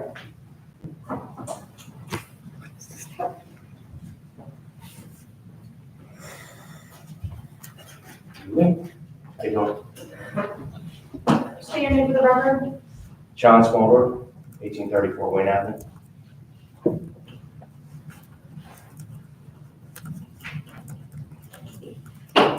I'm just gonna swear you in real quick. Can you swear or affirm that the testimony you're about to provide is the truth, the whole truth, and nothing but the truth? It is. Thank you.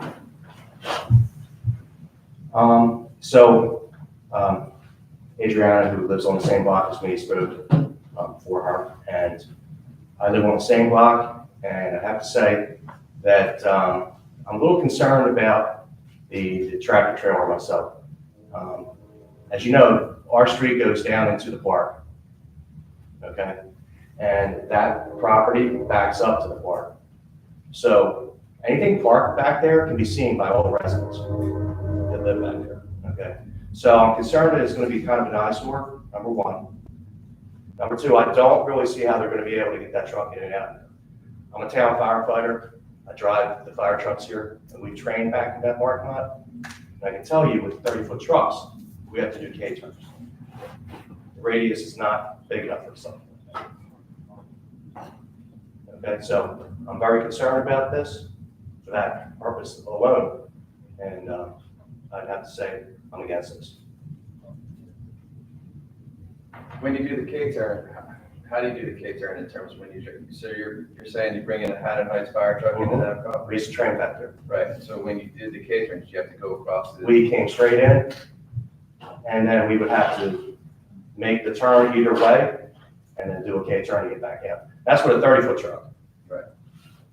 Were you up on both properties when you did the K-turn? Yes.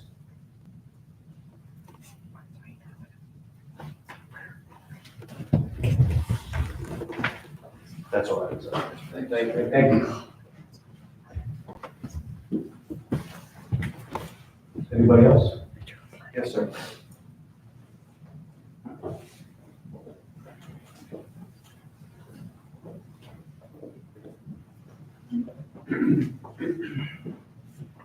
My name is Donald Marshall. You're located? I am at 405 West Kings Highway in Audubon. Can you raise your right hand? Do you swear or affirm that the testimony you're about to provide is the truth, the whole truth, and nothing but the truth? I do. Yeah. I have a comment and question. First of all, let me say, I was relieved. This morning, we understood it was going to be cement mixers parking on the property. And it's a relief to hear that's not the case. But I do, in my experience, I find that the cement industry is kind of a messy industry. And when this equipment comes back, is it going to be washed on site? Yeah. Oh, it's all washed on site. Okay. Oh, when I say on site, I mean at the property. Oh, no, I meant our projects. At the construction site, it's washed before it goes back to the. My concern was if it's washed on the Kings Highway property, what happens to the runoff? Because that property, I believe, is on a slope, the back part. Any runoff would go into the stream and eventually into Audubon Lake. And usually, concrete equipment is really messy, and the slag that comes off it can be considerable. So I think that needs to be taken into consideration that any variance approval specifies there'd be no washing of equipment, in my opinion. And my comment, I mean, there's a lot of concern about this truck and whether it can be maneuvered the way Mr. Mancini is describing it on paper. Why not just do a demo? Bring the truck over and do a demo to see if it'll actually be able to maneuver on that property. It is a small property. I've seen the Sherwin-Williams trucks having to back in and blocking traffic. So I think that's a real concern. And that's all I have. Thank you. Thank you. Any questions for me? Okay, thank you. You next? Yes, ma'am. I'll get you next.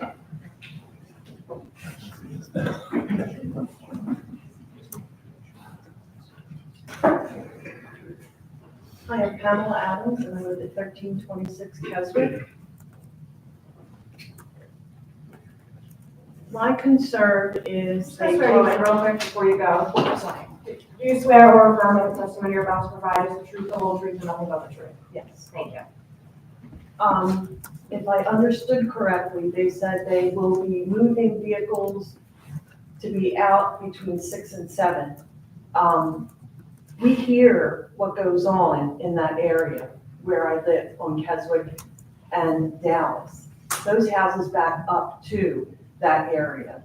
I like Haddon Heights because it's quiet, it's peaceful, the park is there, and it, 5 days a week listening to a truck trying to back in or drive in or whatever it does, the noise of the forklift, it just really will inhibit my peace of mind. I really like the peace and quiet of my neighborhood.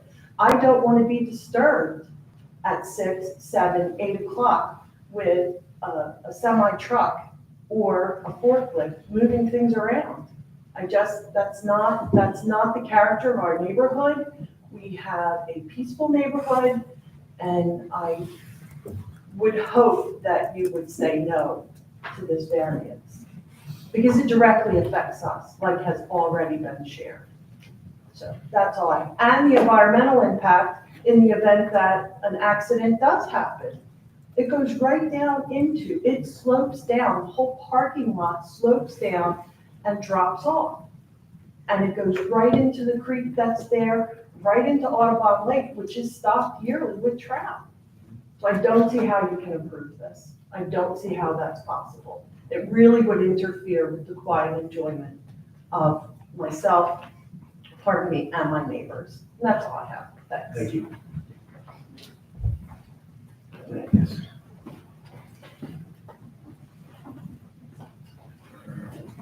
Hi, Rosalie Hudson.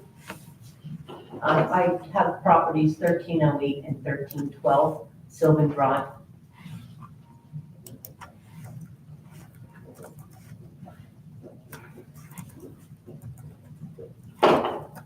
Do you swear or affirm that the testimony you're about to provide is the truth, the whole truth, and nothing but the truth? I do. Thank you. My concern is the runoff. My property 1312 is my rental, and it's marshy back there. I can go to the end of my property, but I have to wear boots. And I'm concerned that it's gonna ride even further. You think that the runoff goes to Audubon Lake? I'm sure that it does, but for some reason, it backs up all the way down to our properties. I'm at 1308, and even now, when I go down to the bottom of the end of my property, because my property backs into the park, I have to wear boots. It's nothing but marsh. I'm concerned about the runoff. Another thing is I've been a resident in Haddon Heights for 38 years. We moved in 1985. I love this town. My husband's family grew up in this town. We got married, I moved here. Being that our backyard empties into the park, we've watched the park transition into something really, really beautiful. I think our community needs a calm environment for what's going on in the world today. We need a place where our children can play, be safe, be happy, not be overwhelmed by environmental noises, okay? They deserve that as children.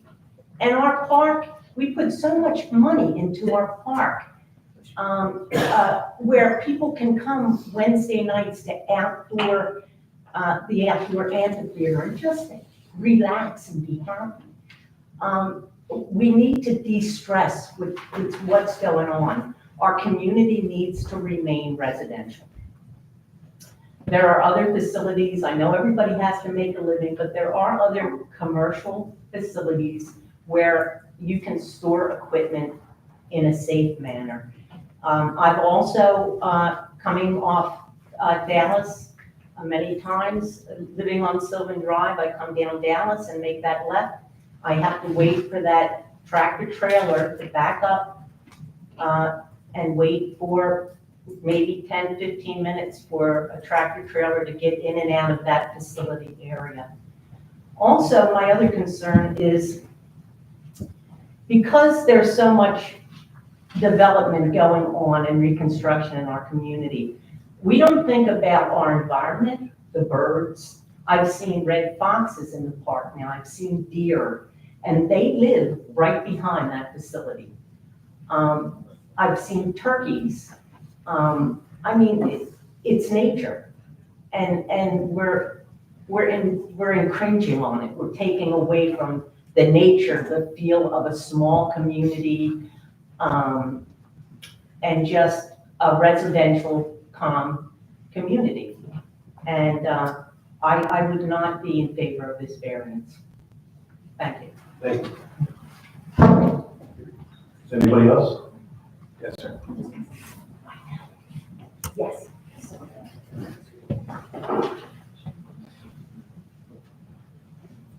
My name's Rich Rise, last name's R-Y-S, live at 1322 Kings. Do you swear or affirm that the testimony you're about to provide is the truth, the whole truth, and nothing but the truth? I do. Thank you. I just learned about this proposal today, and just want to echo the thoughts of a lot of the neighbors that spoke tonight. Some general concerns about issues of noise, issues of traffic. We live right on Kings, and particularly, the sound of traffic going back and forth is just part of the deal. We knew that when we moved in. My wife and I were new to the town. We moved in March. So there's enough heavy equipment traffic that already flows. So adding to that intentionally is a concern, knowing that there's going to be heavy equipment coming in and out.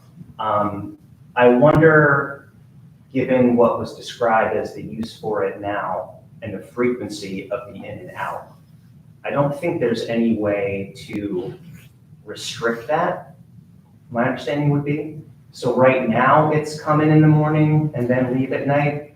A year from now, business picks up. Now maybe it's twice in the morning and twice at night. Or I wonder if that could evolve over time and then become more of a burden to the people in the direct vicinity. It also seems like an opportunity to maybe be thoughtful about what that property could be. I understand there's some challenges given there doesn't seem to be any residential interest at the moment. There's questions about what it could be if not this, if it's going to be a commercial use. But when we moved in, the thought of being 700 feet from a brewery was really exciting. It was really nice, something that was part of the reason, not the reason we bought, but it added to it for sure. There's the park. You can walk to the trail. There's just a lot in this particular part of town that's really appealing. So to turn that over to this particular use seems like perhaps a missed opportunity for something that maybe is not on the board right now, but might come down in the future. So that's all. Thank you. Thank you. Anybody else like to come up? Yeah.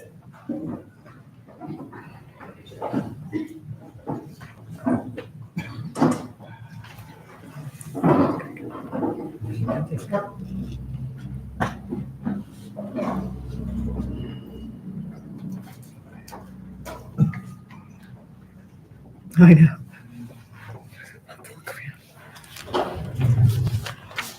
Paul Allen. Sorry, Paul. Do you swear or affirm that the testimony you're about to provide is the truth, the whole truth, and nothing but the truth? Yes. Paul, what's your last name? Pardon? What was your last name? Allen, A-Y-L-N. Where do you live again? Kings. So where do you live? I have a few concerns. Where's your address? Your address. Address. Give me your address. What's that? Address, please. 1832 Kings Highway. Thank you. At Nights. On the last property on Kings Highway, at the bottom of the hill. People mention traffic. That's a big concern of mine.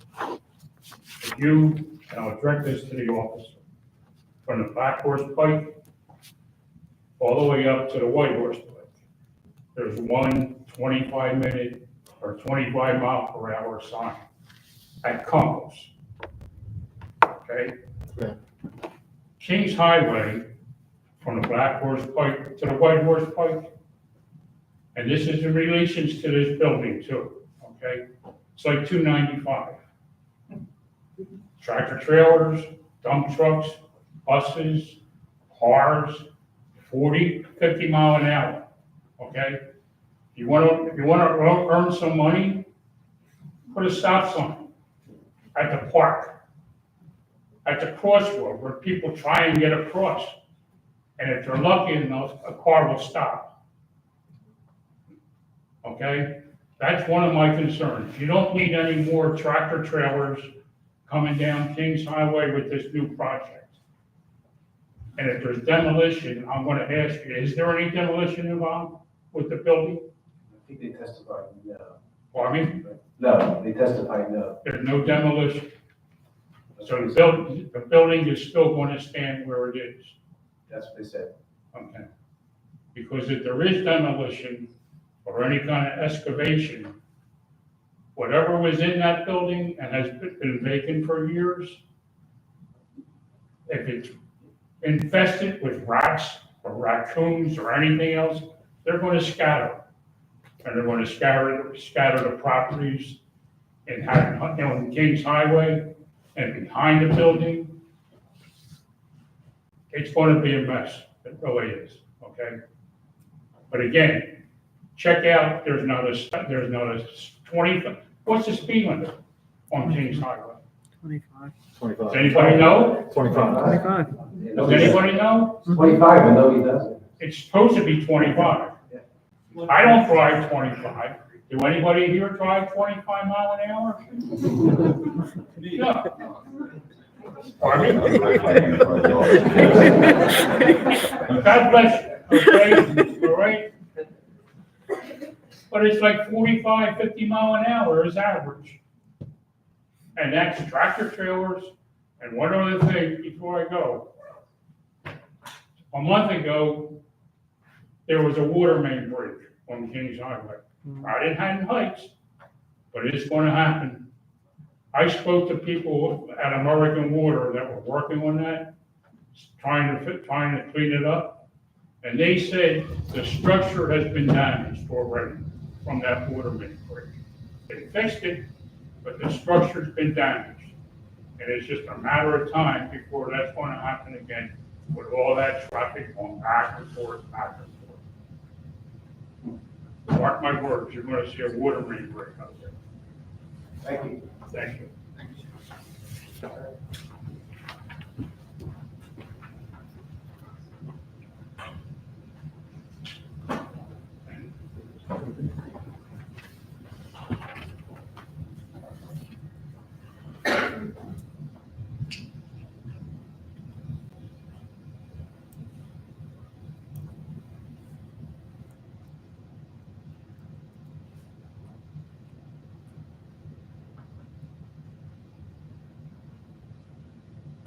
Say your name. Howard Emerson, 5 St. Martin's Avenue. Do you swear or affirm that the testimony you're about to provide is the truth, the whole truth, and nothing but the truth? I do. Thank you. I didn't get to the benefit of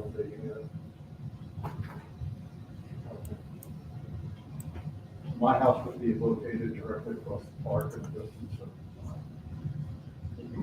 of 400 feet. My biggest concern would be the noise, or the potential for noise. I must admit at this point, there are some of those power streets out back in the open, and I have a noise problem. The frag lightings in the park don't block my sound.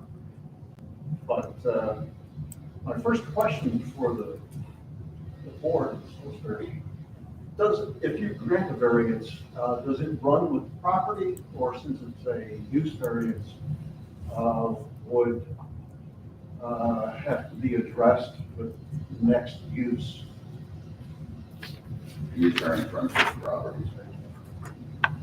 So if you grant a variance, the next company that moves in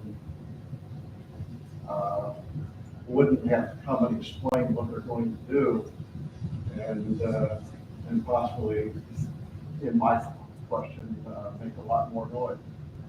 If the use changed, that applicant would have to come before the board. Again. The perfect example is a use variance was previously granted for the auto detail, the brewery, and the exhibit manufacturer. This use is not consistent with that previously approved use variance, so that is why the applicant is here for a use variance for his his application as he presented. If someone does exactly the same thing as something that's approved, they wouldn't have to appear before the board.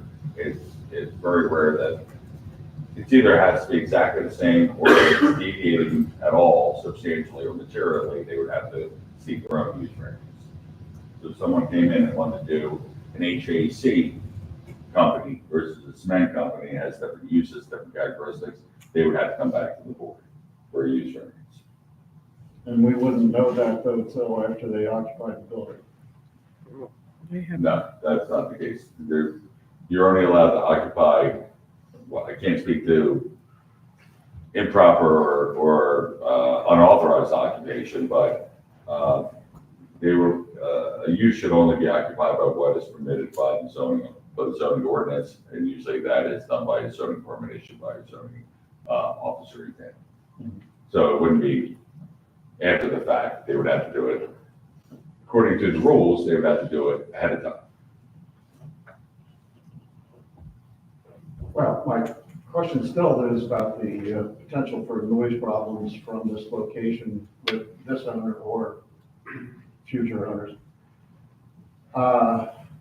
The opening statement said the hours of operation, and maybe this was just going to be for the construction sites, but it was 8 to 3. But after testimony, it's expanded to 6 to 5. The borough has a noise ordinance that has a starting point of 7 a.m. runs to 9 p.m. And also have on the books the public health nuisance code that has restrictions on noise. So it's already been stated that the operation could be making noise before the hours where the restrictions are in place under both of those codes. And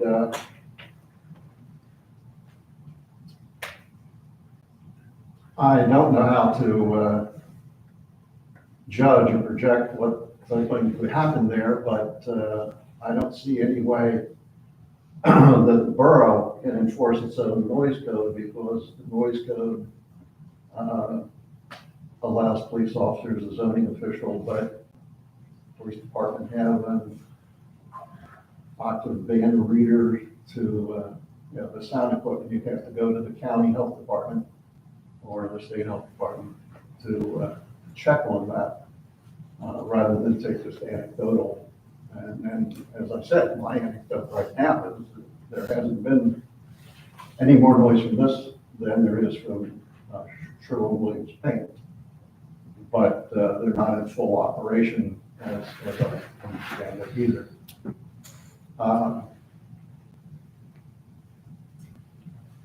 So I think I know the answer to the question of whether the variance runs with it's very likely then that the next use would have to appear again. It's likely. Yeah, all right. That's really my concern. I'm on a hill right across the park. That's my benefit. It's also my loss if there's a lot of noise, because there's not anything between here and there, as well as a number of other houses that face on Hillside, Norcross, and the backs of the houses on St. Martin are very close to the property. Thank you. Thank you. I want to be clear about the noise ordinance. I have the noise ordinance in front of me, and it is correct that the hours are 7 a.m. to 9 p.m. However, the activities that are prohibited are construction activities, operation of sound and or video equipment that's audible beyond the border of the property, landscaping and painting. So, I mean, I'm not sure if these would technically qualify as construction activities. Doesn't seem like the traditional. No, I don't believe they would. The other factor is that the noise levels are prescribed by state standard. You heard us provide testimony on that before. I don't have that state statute, but it's typically during daytime operations, 65 decibels at a property line that no one can exceed.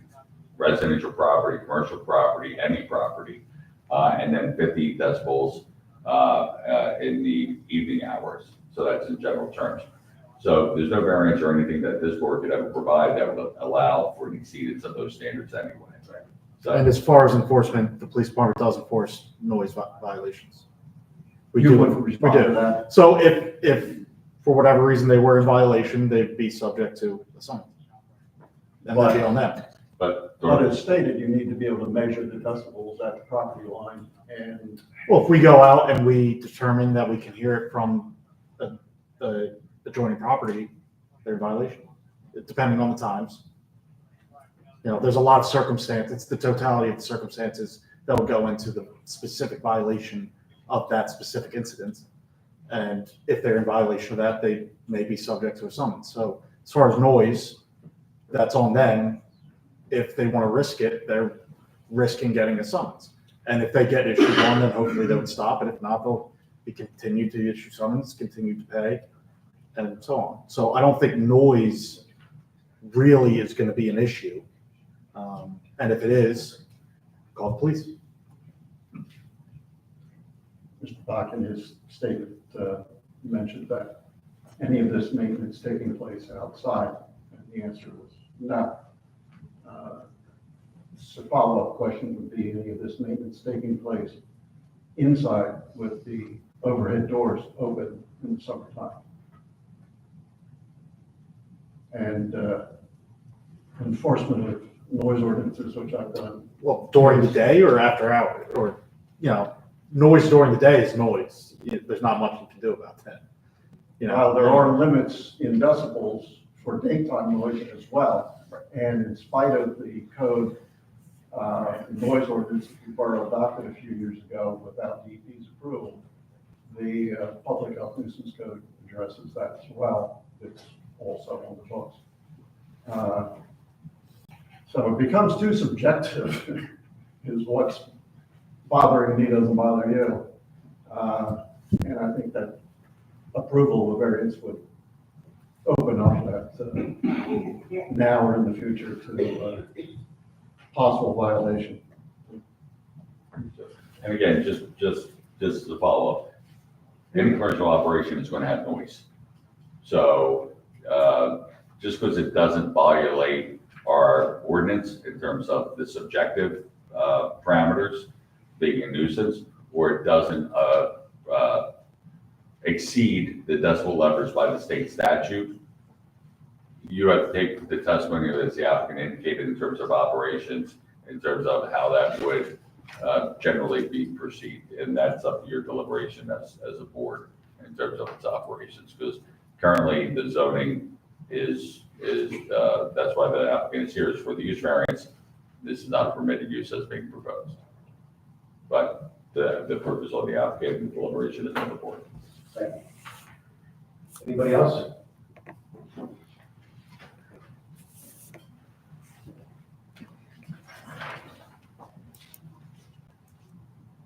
My name is Stanley DeZamba. I live at 611 West Kings Highway, Waterline. You talk about noise. I was awakened this morning at 4:45 by. Sir, I'm gonna stop you there. I just need to swear you in. It's procedure, I'm sorry. Do you swear or affirm that the testimony you're about to provide is the truth, the whole truth, and nothing but the truth? Yes. Thank you. I was awakened this morning at 4:45 by the dump truck picking up Sherwin-Williams trash. Okay, that property has been noisy for years. The people who are in there now are the most considerate there has ever been. That's all I can say, because it is just, when Window Factory was there, it was a public parking lot for tractors and trailers. Now, we also have, what about all the trucks that are parked in the back? Are they going to get rid of those trucks? That's a question for the applicant. Yes. Yeah, they don't belong to us. The current owner will be removing them.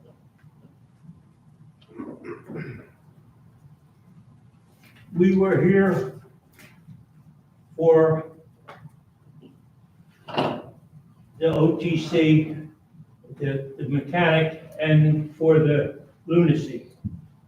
And young fellow said they were going to get rid of those trucks. They never got rid of them.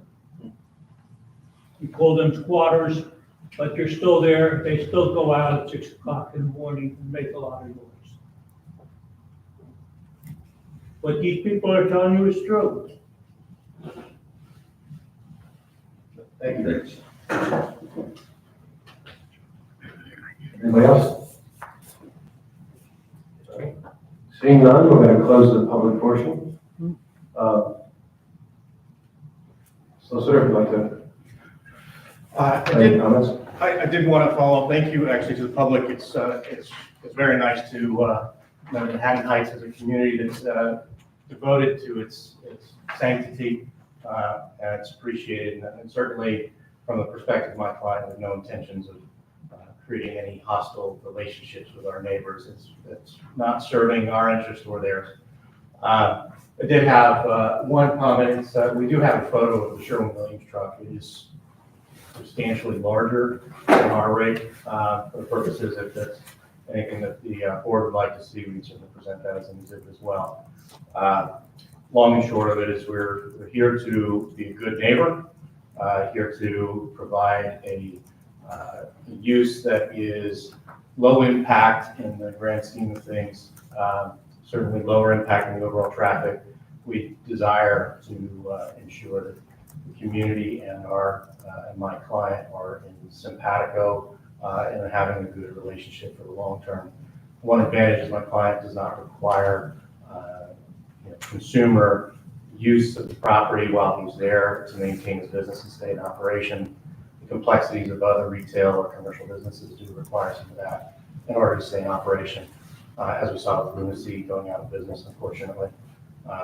So one advantage is if we're here for the long haul, we want to make sure the neighbors are happy.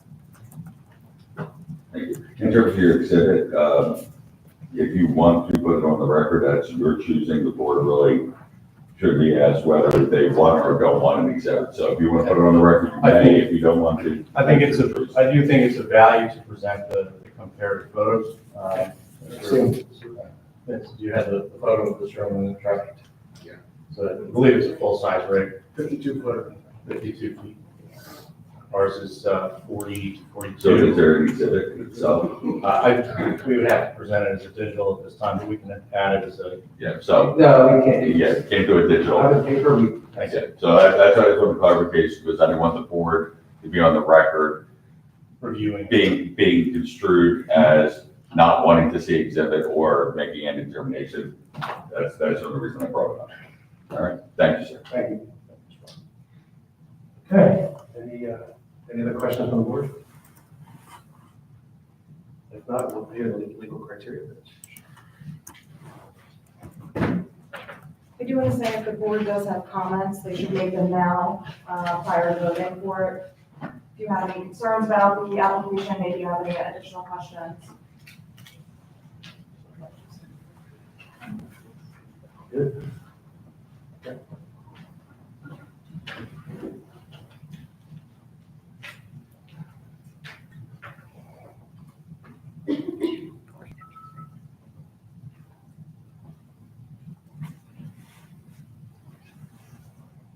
Okay, so as the applicant stated, we're here for a use variance. The applicant has a responsibility and a burden of proof to prove the positive and negative criteria. For a positive criteria, the applicant has to demonstrate that there are special reasons to demonstrate that the site is particularly suited to the proposed use and that the proposal will advance the purposes of municipal land use law and also the township's master plan and zoning ordinances. In addition, the applicant also has the burden of proof for demonstrating the negative criteria. That would be that the variance can be granted without any substantial detriment to the public good, and also that the variance will not substantially impair the intent and purpose of the town zoning, borough zoning plan and zoning ordinance. Thank you. May I entertain a motion?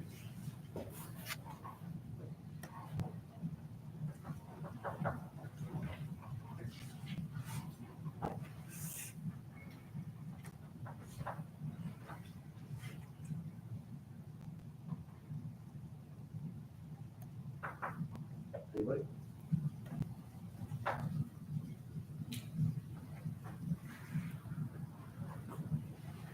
Yeah. Somebody has an opinion, a feeling? And I'm gonna ask maybe the solicitor to provide us some guidance. So the board is obligated to take an action. Yeah. All right? Typically, and I'm gonna ask the solicitor, correct me if this is not the procedure that you would want to follow. Even if you may not vote in the affirmative of the application, someone has to make a motion to advance the application to a voting status, and someone else has to second that. Making a motion to, and I always suggest we do it in an affirmative, so it's very clear, a yes vote is a yes vote and a no vote is a no vote, that someone would make a motion to approve the application as presented with all the conditions and everything is already stipulated. We would need a second on that motion, and that is to approve the application. That in no way restricts whoever makes the first, the motion, or the second on how you would have to vote. But that way you would have something upon the floor for the board to take action on. And in that case, if you do it in the affirmative, it's very, very clear. Yes is for the approval and no is for not to approve. Is that reasonable? That's perfect. I mean, it can be complicated when you vote in the affirmative, but once you do the roll call vote, it'll be very clear. Yeah. And so that's just to procedurally move it to where you can take action. We have done the other way. Yes, you're right. We had one board member get confused. It got reversed. That's right. A yes is a yes, and a no is a no. But that's a suggestion. Again, it's up to the board in terms of how to proceed and whether anybody would like to follow that guidance. If I may, I wanted to clarify, is the statement made by Mr. Bach earlier was that there would be a requirement for a site plan, a minor site plan subsequently, which would be addressing the issues of the turn and the parking, not the parking, but the turn and some of the other issues. So if it may be an affirmative, a motion in the affirmative subject to the site plan. And that's subject to all the conditions and all the tests we provided already on the record in total. And so that's where we're at right now. Whether just to get to the point where we can take action, we would need a motion and a second. And I would suggest a motion to approve and a second for the motion to approve. Does not mean whoever's making those motions for second would have to vote in any way, affirmative or negative. But it just procedurally gets us to the point of decision. Can I ask if there's the submission of the site plan and they're not able to demonstrate what they claim they can do, then what happens? Well, they would have to return back to this board for the site plan, but the use would still be there if they're not able to effectuate a site plan that's acceptable to the board. It's a much lower bar than a use variance, but then they would not be able to utilize the site for the use that would be permitted. But that would be a separate application before this board. Mr. Chairman, if I might just sort of add on to that, and certainly Steve can correct me if you disagree, but as part of the use variance, the board has the ability to impose certain conditions that it believes mitigate any perceived impacts. If the board believes that my testimony with regards to the truck maneuvering is a necessary component to grant the use variance, and we can't demonstrate that, then the board would be within its bounds, obviously, to deny the site plan, and without the site plan, the use is of no good to us, right? We can't move in without vote. So I think that's what our council was sort of offering, is that you may need to see more proof or more clarity around some of those issues with regards to what's the background traffic, what's our impact of that traffic, how does the truck maneuver, how do we do it without affecting our neighbors? I'm just missing, I have to stop it. So we've already done testimony. We only Overextend my walk. Yeah, so, I'm sorry, but we only, and because of listening, if there was some clarification, but you have to rely upon the testimony here this evening and the application materials as presented in terms of your deliberations and your decision as a quasi judicial body on the use variance. You cannot expect that some of these answers that have not been, questions that have not been raised and answers that have not been given would be provided in the future to future items are not a supplement to what you are deliberating on this evening. So, I'll make a motion. no offense, Ms. Ramsey, but I have to try to keep the procedures. I'll make a motion based on the testimony that I've heard today, that we've heard that the applicant has failed to satisfy both the positive and negative criteria. And based on that, I'm making a motion to deny the application. Okay. Yeah, so we're voting in the affirmative, and then we'll have a roll call vote where you can either say yes or no, but in order, procedurally for the use variance, I know it's like a little complicated and confusing, but you vote to approve, you have a second, and then you do a roll call vote where you either can say yes or no. It is part of like the Robert's Rules of Order. You can do it either way. Yeah. You can do it either way. So right now, we have a motion to deny. That's correct. Is there a second? Is there a second? Right. So you'd be, if someone seconded, it'd be to deny. Correct. That's what I, Yeah. I'll go ahead and second that. So we have a second to deny. So affirmative means to deny. Correct. I just want to make sure everybody's crystal clear Yes, on that. yes, that's why I laid my, correct, my motion was.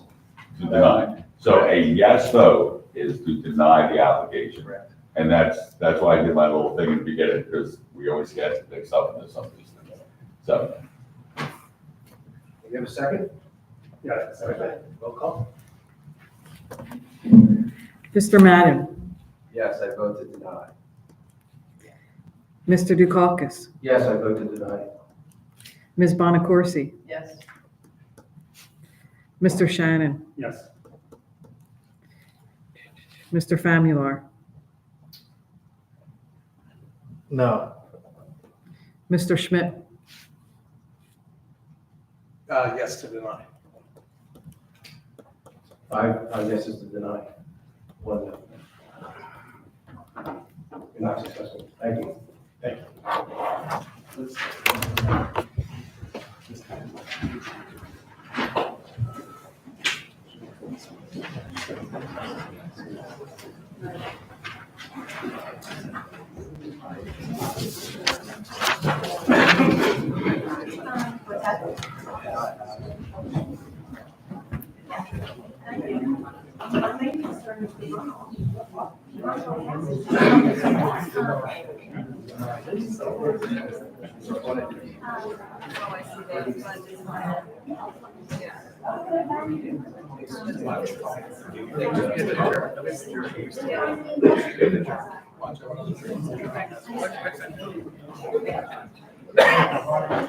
Mike doesn't like you. I know, probably is.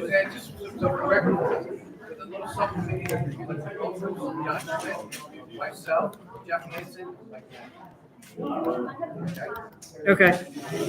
And you're gonna make copies of the relevant portions of our. Yes, and I'll email them to you. Email, drop boxes. Okay. Thank you.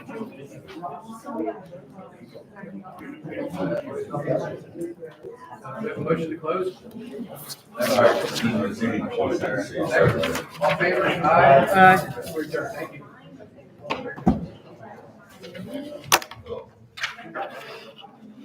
Yeah.